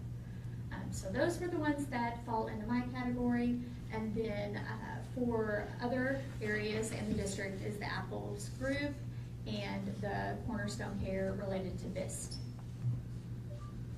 another behavior intervention tool. So we ask that you approve these vendors and payments that will be over $20,000 this school year. I make a motion, we recommend the payments to the listed vendors as presented for the 24-25 school year. I have a motion. Do I have a second? Second. Thank you, Jason. Any discussion? Are these numbers based on like last year's budget or? Actually, we because we're working so hard on our special education budget in particular, we went through and calculated up how many hours of therapy that are needed in order to meet the students' IEPs that we already have in place. And then we tried to adjust that the best we could, knowing that there might be a session missed here or there, and but we also know that more students might be placed before the year is over. Right. So we are working very hard to keep that as minimal as possible. But yes, it is all based on the hourly rate from those providers versus the number of hours of service that are needed. So how many hours of service? A lot. Each one of them, I could divide it out based on their hourly No, rate. no, I'm just, like, so if you've gone through I like can tell you- overall and yeah, spent. I can tell you approximately. We have approximately 300 students in our district receiving speech therapy. Typical hours are 30 or 60 minutes, 1 hour a week. We have some students that are 30 minutes, some students that are 90, some more. So we have around like 300's a really good estimate there of how many students are receiving speech therapy in our district. Occupational therapy, it kind of goes down from there. Probably have around 200, and then physical therapy probably around 100 or so. I'm giving you really like off the cuff. And then as far as our behavior support specialist, I actually give her a priority list before she ever comes to campus. And we probably have anywhere from 8 to 10 students and or classrooms that she focuses on when she comes. It's almost 20% of our enrollment. Well, we have 564 students overall in our program. Oh, okay. So many of those students receive yes, all of it. services. Gotcha. So it's not 300 plus 200, yeah. Okay. When we get questions on where we're spending our money, Yeah. I mean, this is almost 1.7 in speech, OT, and PT, and, Yep. and $2 we've million. got to spend this, right? So it's, Yes. you know, people have to understand, you know, Part of where education. where these dollars are going. And this does say local, it's all local, Mhm. so. All local providers. Are we approving this number, or are we just approving over 20? So if you Over wind up 20. adding people and go over this. Really, you're approving over 20. We're trying to give Okay. you guys a An very estimate. good, an estimate. Okay, just make sure we Um, didn't have to revisit if you add people. We make adjustments to our budget along the way, and sometimes it doesn't require a budget amendment because we're not exceeding a 10%. We can use other funds. But as you guys well know, last time we met, we've really drastically increased our Medicaid reimbursement. And if you looked at the big budget, we've budgeted $615,000 there that's what we expect to reimburse next year, so that's a lot of work. Significantly more. And that's our best hope, that we get that much, and maybe we'll exceed it. Just keep working. Yeah. So contracting these services versus hiring these services in-house. And Ms. Right. Dewey knows, I've asked her this question multiple No, times. you're good, you're good. So I did a major comparison Yeah. on this, I shared. a while back. Mhm. And so, when we did the comparison, yes, if we hired out all of these, by some miracle, we could hire out all these, speech currently is paid on a teacher salary schedule, with obviously, education that kind of puts Sure. them further to the right on that salary schedule. We do not have a salary schedule for therapy. So I really worked on the numbers, creating a salary schedule. I asked various districts, what would a salary schedule look like if we could do this? Using kind of the median rate of all these comparable districts. Then I calculated out how many hours of service and did a lot of comparisons in that. And I don't remember the exact numbers, but I think like for speech it might have been like 30,000 that it saved us. But then It was a little higher. yeah, you have to. But speech OT, obviously we would was more lose. because you Yeah. have fewer. Occupational, We it lost was money like on that. 15,000, 10,000, various things. And what we had to then think about is we would have to work through PPC to propose new salary schedules. We would then have to secure therapists that actually would come and work for that, given that salary schedule is well under the Medicaid rate, that they could possibly work independently for. And then, lost track. And They have to find the people. then, Yes, so you have to find the that's people. the key. And then this is the biggest thing for me. So not only do we have to find the people, but if you find the people, or you only find part of the people, then you cut your vendors out Mhm. to some extent, but not, you can't cut them out completely. And then you've kind of severed some of that tie. Yeah. And so you have to really think about that. Like, unless you're going to be able to 100% And get keep every them. therapist, you can't sever a tie with a private provider, because then they might go, well, peace out. Well, I know, We're done. We'll go to another district, because every district around is looking for providers. Right. And we can't afford for them to leave us if we can't ensure we can provide services. So you kind of had to weigh. Catch So there's 22. no way to pay that salary and add a stipend. It would Well, have to. what I had I'm calculated. just asking this because Sure. I know some speech Sure. therapists who that's how it's Absolutely. operated. So what I actually did is I created a whole new salary schedule, not a Okay. teacher salary schedule, when I did this comparative. Sure. And I did what I thought could be a competitive salary schedule based on areas around, like every We have to district look I could at our find. area, yeah. So I didn't do it off the teacher salary schedule, because I'll be honest, They're not going. I don't think we would get therapists if we're saying only a teacher salary schedule.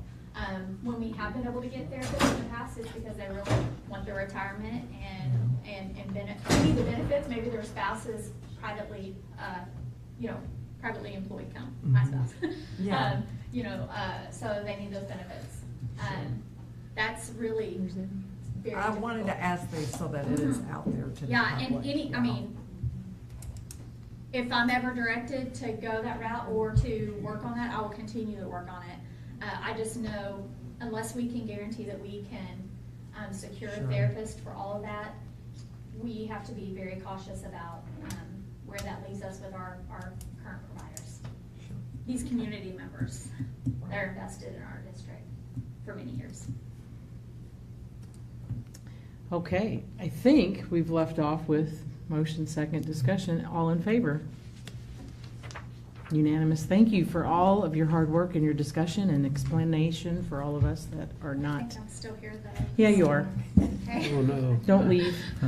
Request to approve, no. Now we're going to Contracted behavioral support. Yeah. behavioral support. Yes, yes. Tying in. Yes, yes. Okay, so within part of our services is definitely the behavioral support. And we do a lot of evaluations on students.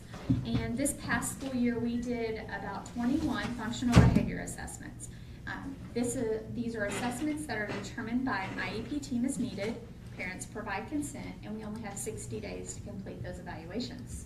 And those are required prior to us developing a behavior plan for any student, definitely before we look at any alternative learning environment or utilizing our comprehensive behavior support classrooms within special education. And so we did not replace at one of our evaluator positions because, once again, we're being very as fiscally responsible as we can. However, knowing that we had 21 of those functional behavior assessments, we knew going into this year we might have a little difficulty maintaining that 60-day timeline without resourcing some possible folks. And I visited with Miss Jill Chinkowski, which Matt talked about her earlier, and her work in the Bridges program. Jill was a previous special education supervisor here in this district as well as special education teacher. And I asked her if she would have any interest in helping us. Not every time, because our evaluators will will do that. Our teachers will help do that. But on the occasion we're struggling to meet that 60-day timeline, will she be willing to do that? I don't anticipate that to be 21 assessments, but would she be able to help us? And she said that she would be willing if you guys were willing to partner with her in that process. So I'm asking that you guys approve this behavior support agreement to help us complete those functional behavior assessments within our 60-day timeline. Okay. Motion? Move to approve the recommendation. Thank you, Neil. Second? Second.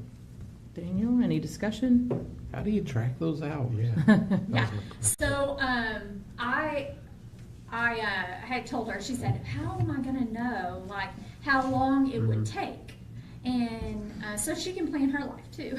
Right. And I told her, went and visited with our evaluators, and I'm like, how long do you think between like the consultation, the observations with staff, and then developing and completing the functional behavior forms and or drafting a behavior plan?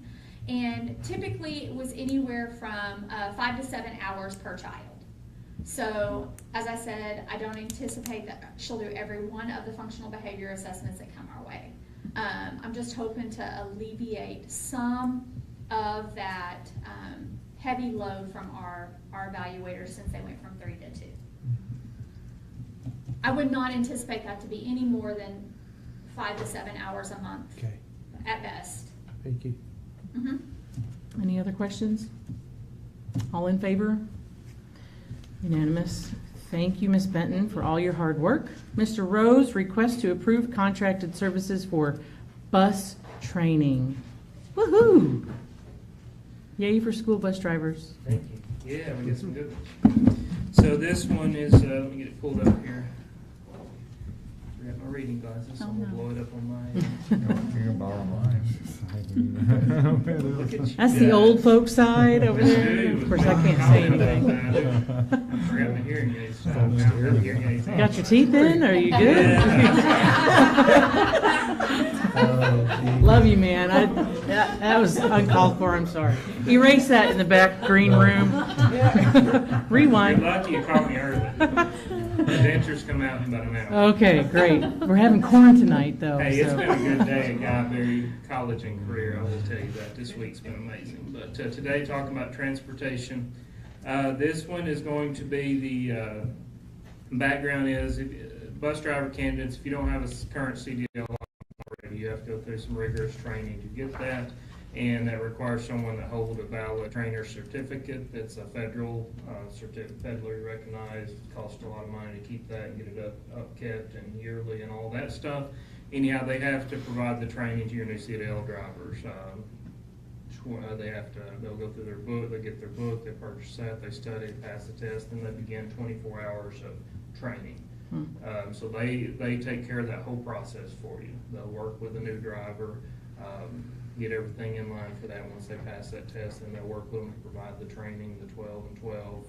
12 of it is organizing and video sessions with them, 12 different videos, and then they have 12 hours of driving they have to perform with them, and then they'll get them to the final assessment to get tested. So you have to have someone certified for that. So that is the background on that. So for the rationale, the 24-25 school year, we would like to enter a contracted agreement with the bus driver trainer in order to continue providing that training that will fulfill the requirements needed for our new drivers to complete their CDL. And do we need to pull that attachment up, or you guys all have that, I guess? We have it on the back. Right. Mr. Tim Bryan, he did drive for us last year. He also has another career, I believe, as a pastor, and he took that, he moved and got a new location. He moved over to Yellville. So the commute between to come in and drive a bus at 5:30 in the morning, whatever, anyhow. So he's going to drive for them, but we still are asking to contract with him. He is certified and holds that up-to-date license to contract with him to be our bus driver or CDL trainer. Very good.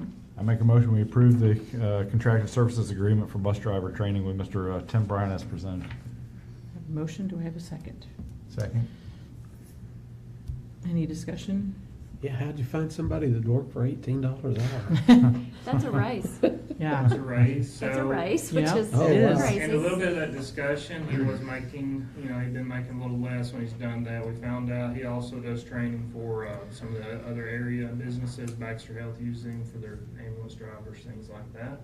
I believe they pay him less than that, and we do need his services. It comes in, you gotta have it, and it comes in as a big help to us when it is, obviously, you guys know, hard to find drivers. So you get Yes. somebody willing to assist, and Yes. it's nice to have somebody that's trained and that is certified to work as that liaison and get them trained and get them behind the steering wheel of the bus. Very good. Any further discussion? All in favor? Unanimous, thank you. Request to approve purchase of LU system for Guy Berry. This is fun. This is a pretty cool system. So as you guys know, of course, I kind of come in on the back end of this, but I believe back, Ms. Cotter, remind me if I'm wrong, fiscal year 22, they were awarded this CSP grant through the charter school programs, $1.25 million. So that's been drawing that down over the past couple of years, and that is about to come up. And as she mentioned, over end of September, that'll be the end of that grant. Through that grant, we can purchase things that'll help provide success for our students at Guy Berry. We cannot improve any facilities, things like that, nothing permanent, no fixture type things, but we can add things that can help our students increase their knowledge, grow, be successful. This is a really cool system. So before I get into it, let me just go through the recommendation. We recommend that the board approve the purchase of the LU interactive playground system and the active floor system from the Power Up EDU vendor in a total amount of $57,786. That includes both the interactive one and the two separate systems from the same company. That's my recommendation. Can we buy any extras, things that could go wrong? Like spare parts, something like that. What we can do, if you've looked at that bid, I can provide, so I talked to the company about warranties, things like that. The warranty seems to come along with extended contracts. So I did ask them to quote us 3-year contracts with those for the subscriptions and the online portal programs and access. And they said as long as we're under that subscription time, we also will get the warranty time under that. It'll cover the, hold on, I'll pull that up real quick on my computer. The active floor system, that's the one that's mobile, be able to transport from one classroom to the next. You can put it in the back of an SUV, take it, we can, obviously it's gotta stay at Got Buried, but just to let you know it's mobile. Our goal is to move it around in classrooms or keep it in an open classroom. 3-year warranty on it, provided the portal subscription is kept alive. So we've also asked to purchase the 3-year system of that. Good. The LU, the big one that you guys may have seen a video on. If you guys may remember, KY3 did a At Norfolk. yeah, at Norfolk, and that's kind of what got our wheels turning. David Martin and I got to thinking about this a few weeks ago, and just trying to think of something that we can get more engagement out of. And yeah, it's more technology, but it's not putting a device in their hands. Right. It's active. They actually Right. have to get up and actively participate. And even the mobile one, it presents on the floor, it works off lasers, so they'll touch. It may be answers to your quiz you're working on. If you're reviewing items, we're thinking about RTI, using a lot for intervention. But the big thing is just getting that physical movement incorporated. We know research backs that. And getting our kids engaged, because everywhere's having an issue with attendance. And one thing it is, we know if we get them to want to come and do something fun, something engaging, we got a better chance of getting them to come to school and learn on top of that. So yeah, the warranty stuff comes along with the extra time that we're looking to purchase, to answer your original question. Okay. I move the board approve the recommendation. A second. Any discussion? All in favor? Oh, hold on, discussion. I see here in the quote, it says for 1 year, Lou plus 1 year subscription.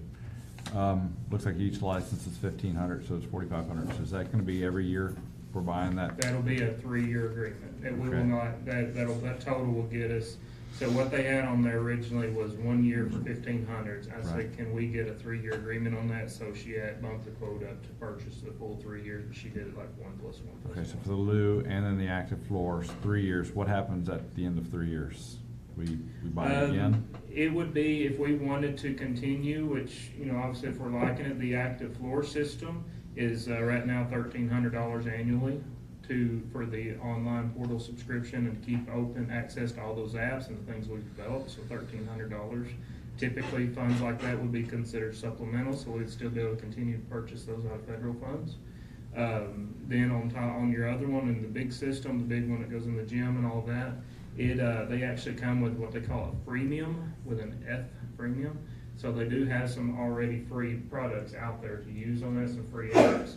We're looking at purchasing the premium version, which gives us a lot more options, a lot more opportunities. We can create our own apps, and Mr. Martin is going to kind of spearhead that. If this goes through, he'll help work with the teachers, find out where our data's lacking at, and use that to help build those programs and apps for the teachers to come in and use those. Once again, any of those costs would be the continued cost would be supplemental, so. Okay. This probably won't surprise some of the folks in this room, but I mean, my stance on the technology and, hey, is this gonna move the needle? I do recognize the movement aspect of it along with the learning aspect of it, and that's key. I used to do that myself, juggle while going through, reciting stuff. I mean, I understand that. But there's an ongoing cost, right? Hey, so even at 3 years, we gotta renew it at 3 years. It's grant money, but, we have a responsibility to be, good stewards of taxpayer dollars, and grant money is taxpayer dollars. And I think when we look at the big picture, and when we go to spend or ask for money locally, we've gotta show that we've done a good job spending taxpayer dollars. And I don't know if this is, I'm not sure I'm behind it. Hey, this is when people go, well, you spent $40,000 on, or $57,000 on a projection and laser system for Guy Berry. Interactive. Interactive. I don't doubt that. I mean, I've watched all the videos. It looks really neat. I would love to go play on it, but. So, have you seen the app where they build homes with that? And they put the floor plan of the house on a gym floor? No, and they tell you no. how to build it and tell you how to construct it? There's 8,000 apps. No, I did not see that. Okay. Yeah. It's pretty cool. It's It actually shows them building and erecting and how to do it and how to draw it and draft it, and you build it and put it on there as a class project to help build. It's got a lot of different apps if you really dig into it. I've actually seen some of them work at different schools.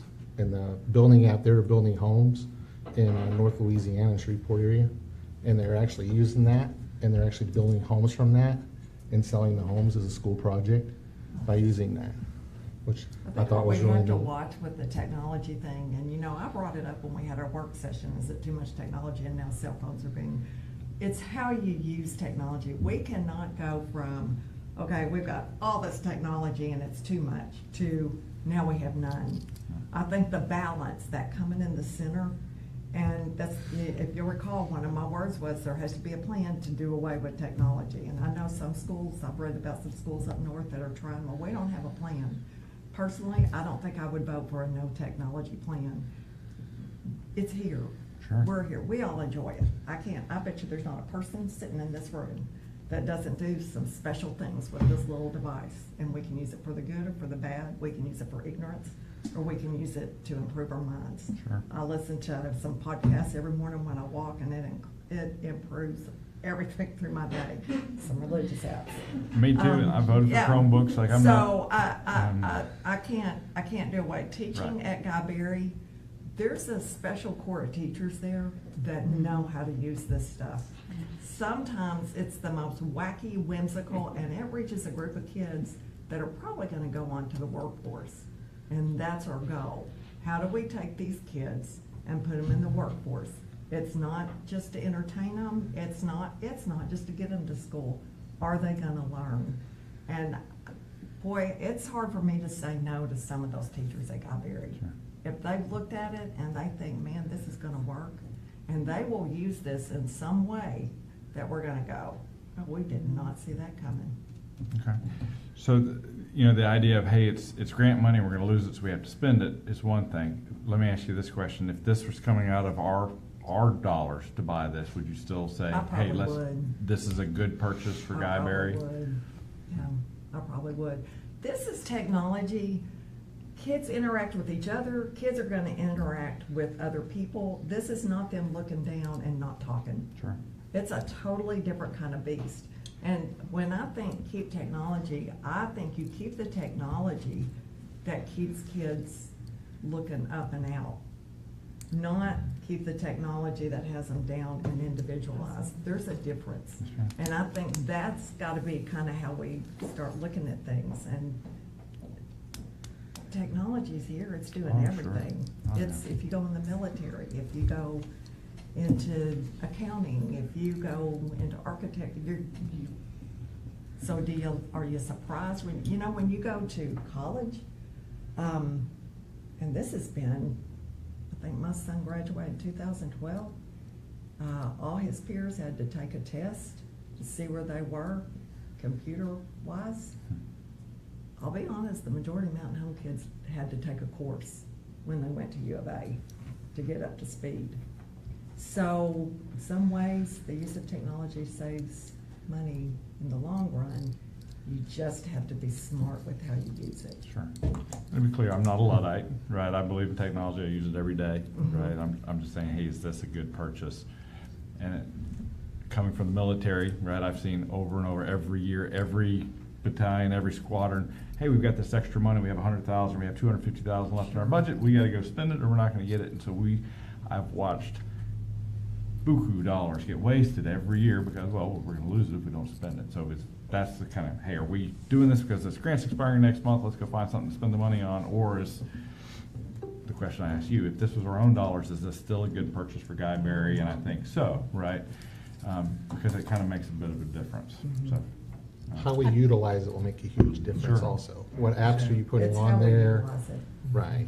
I mean, what we might come back and find is maybe some of our other schools need it. That's what I was thinking. And so, in some ways, it's a chance for us to experiment with something, and we have the grant money that we're gonna lose. So let's try this and see if it's in the other schools. okay. Has some great ties. Ms. Gatewood, our counselor, she also sends some great ties in her social emotional learning, that kind of thing, and the collaborative process. There's a bunch of facts and research on here talking about the collaboration, the thinking on your feet, the strategic thinking immediately, and it's a great opportunity, I think. Okay, any other further discussion? All in favor? Unanimous, thank you for that nice in-depth discussion. Request to approve transportation salary schedule. This is good stuff. Mr. Steve? Mr. Rose came to us with a proposal to modify the transportation salary schedule, and he can kind of fill you in on some of the details. It was a really good meeting in CPBC that he went over all the details and what was changed and his plan that he worked up with the people he met with to kind of make sure everyone was on the same page. Us at CPBC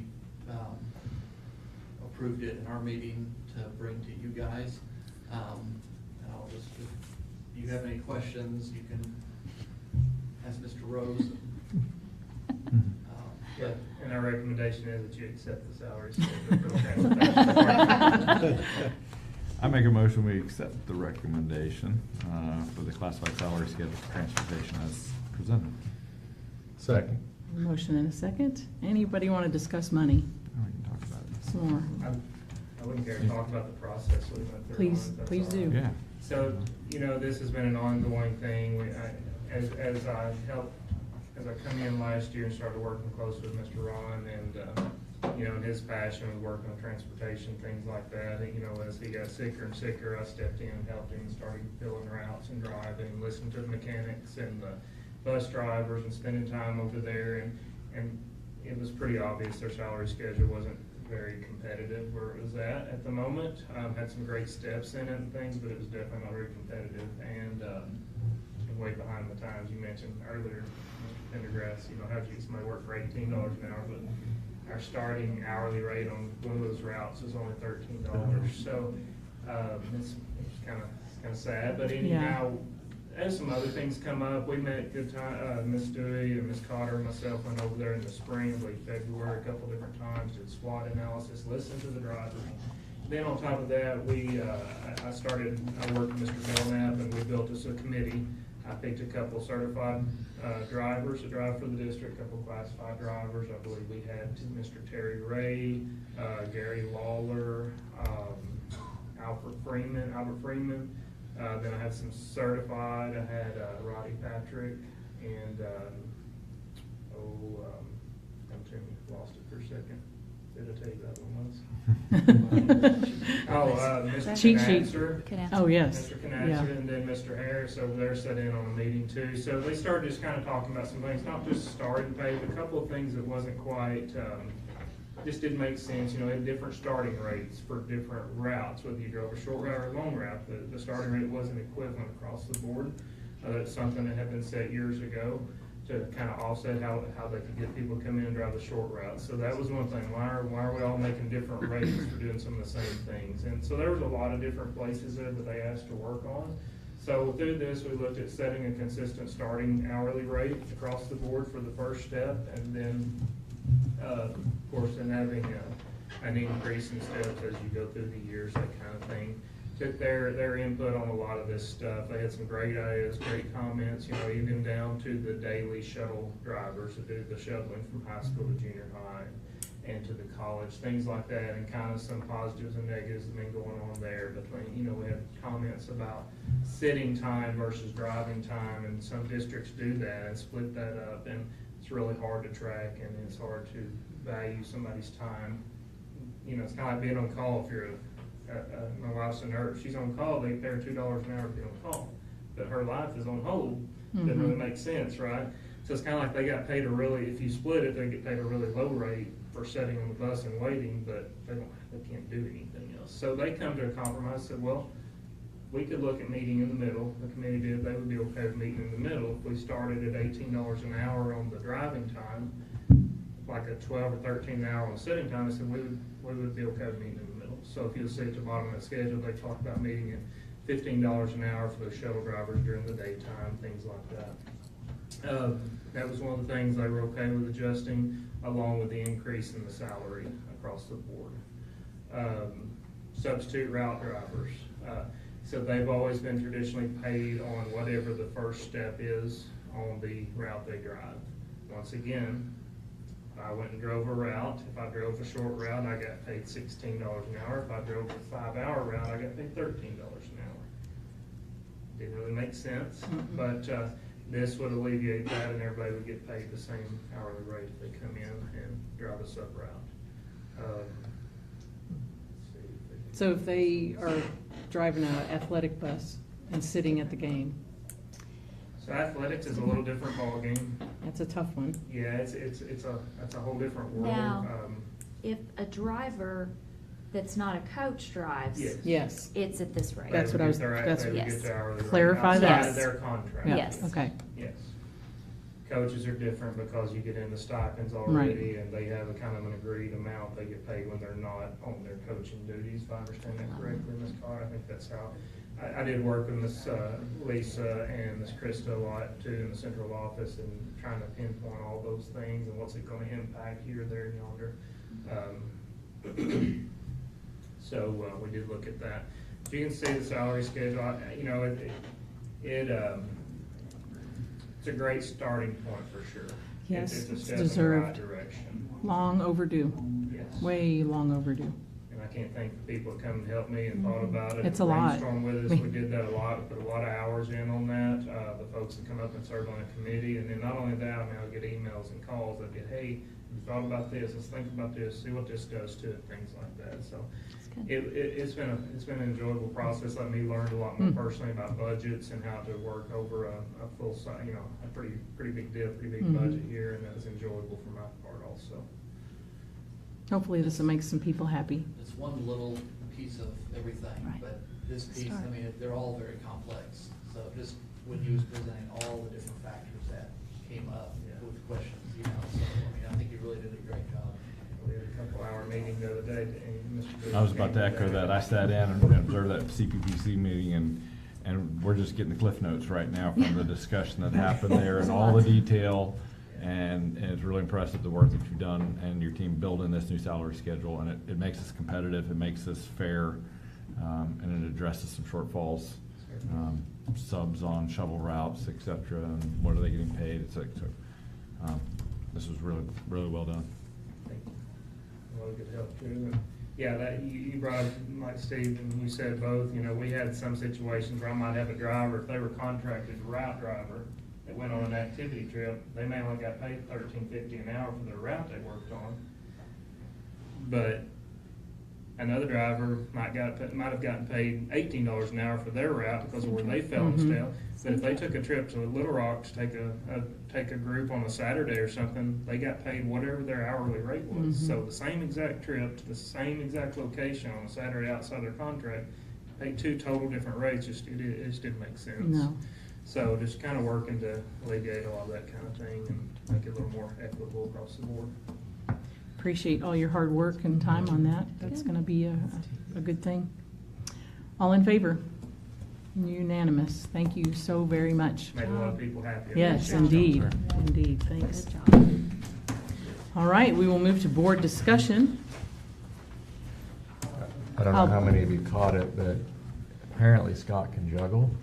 And so I would like to have some like bowling pins or I swords have or some, next board meeting for a demonstration. we could do that. 3 balls, maybe 1 or 2 times before you drop it.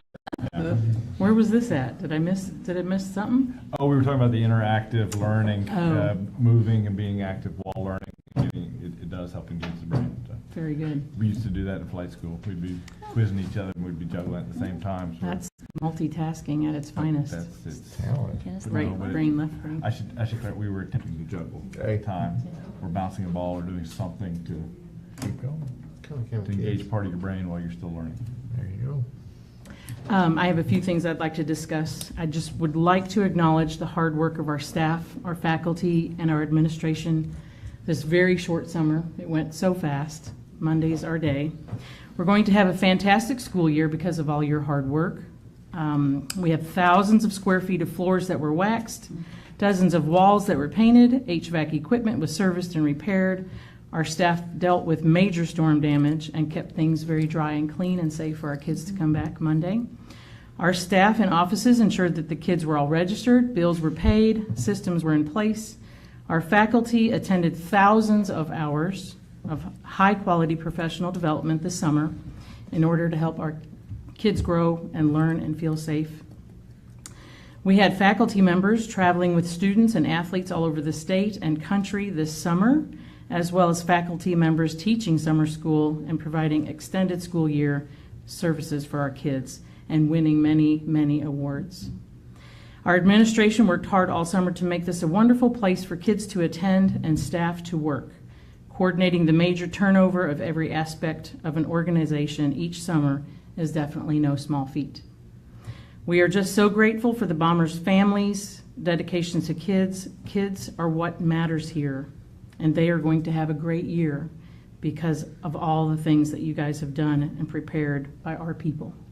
If you want to add anything to that, go ahead. But I want to say open house today at every building, packed with parents. Yes. And I know that's been a deal.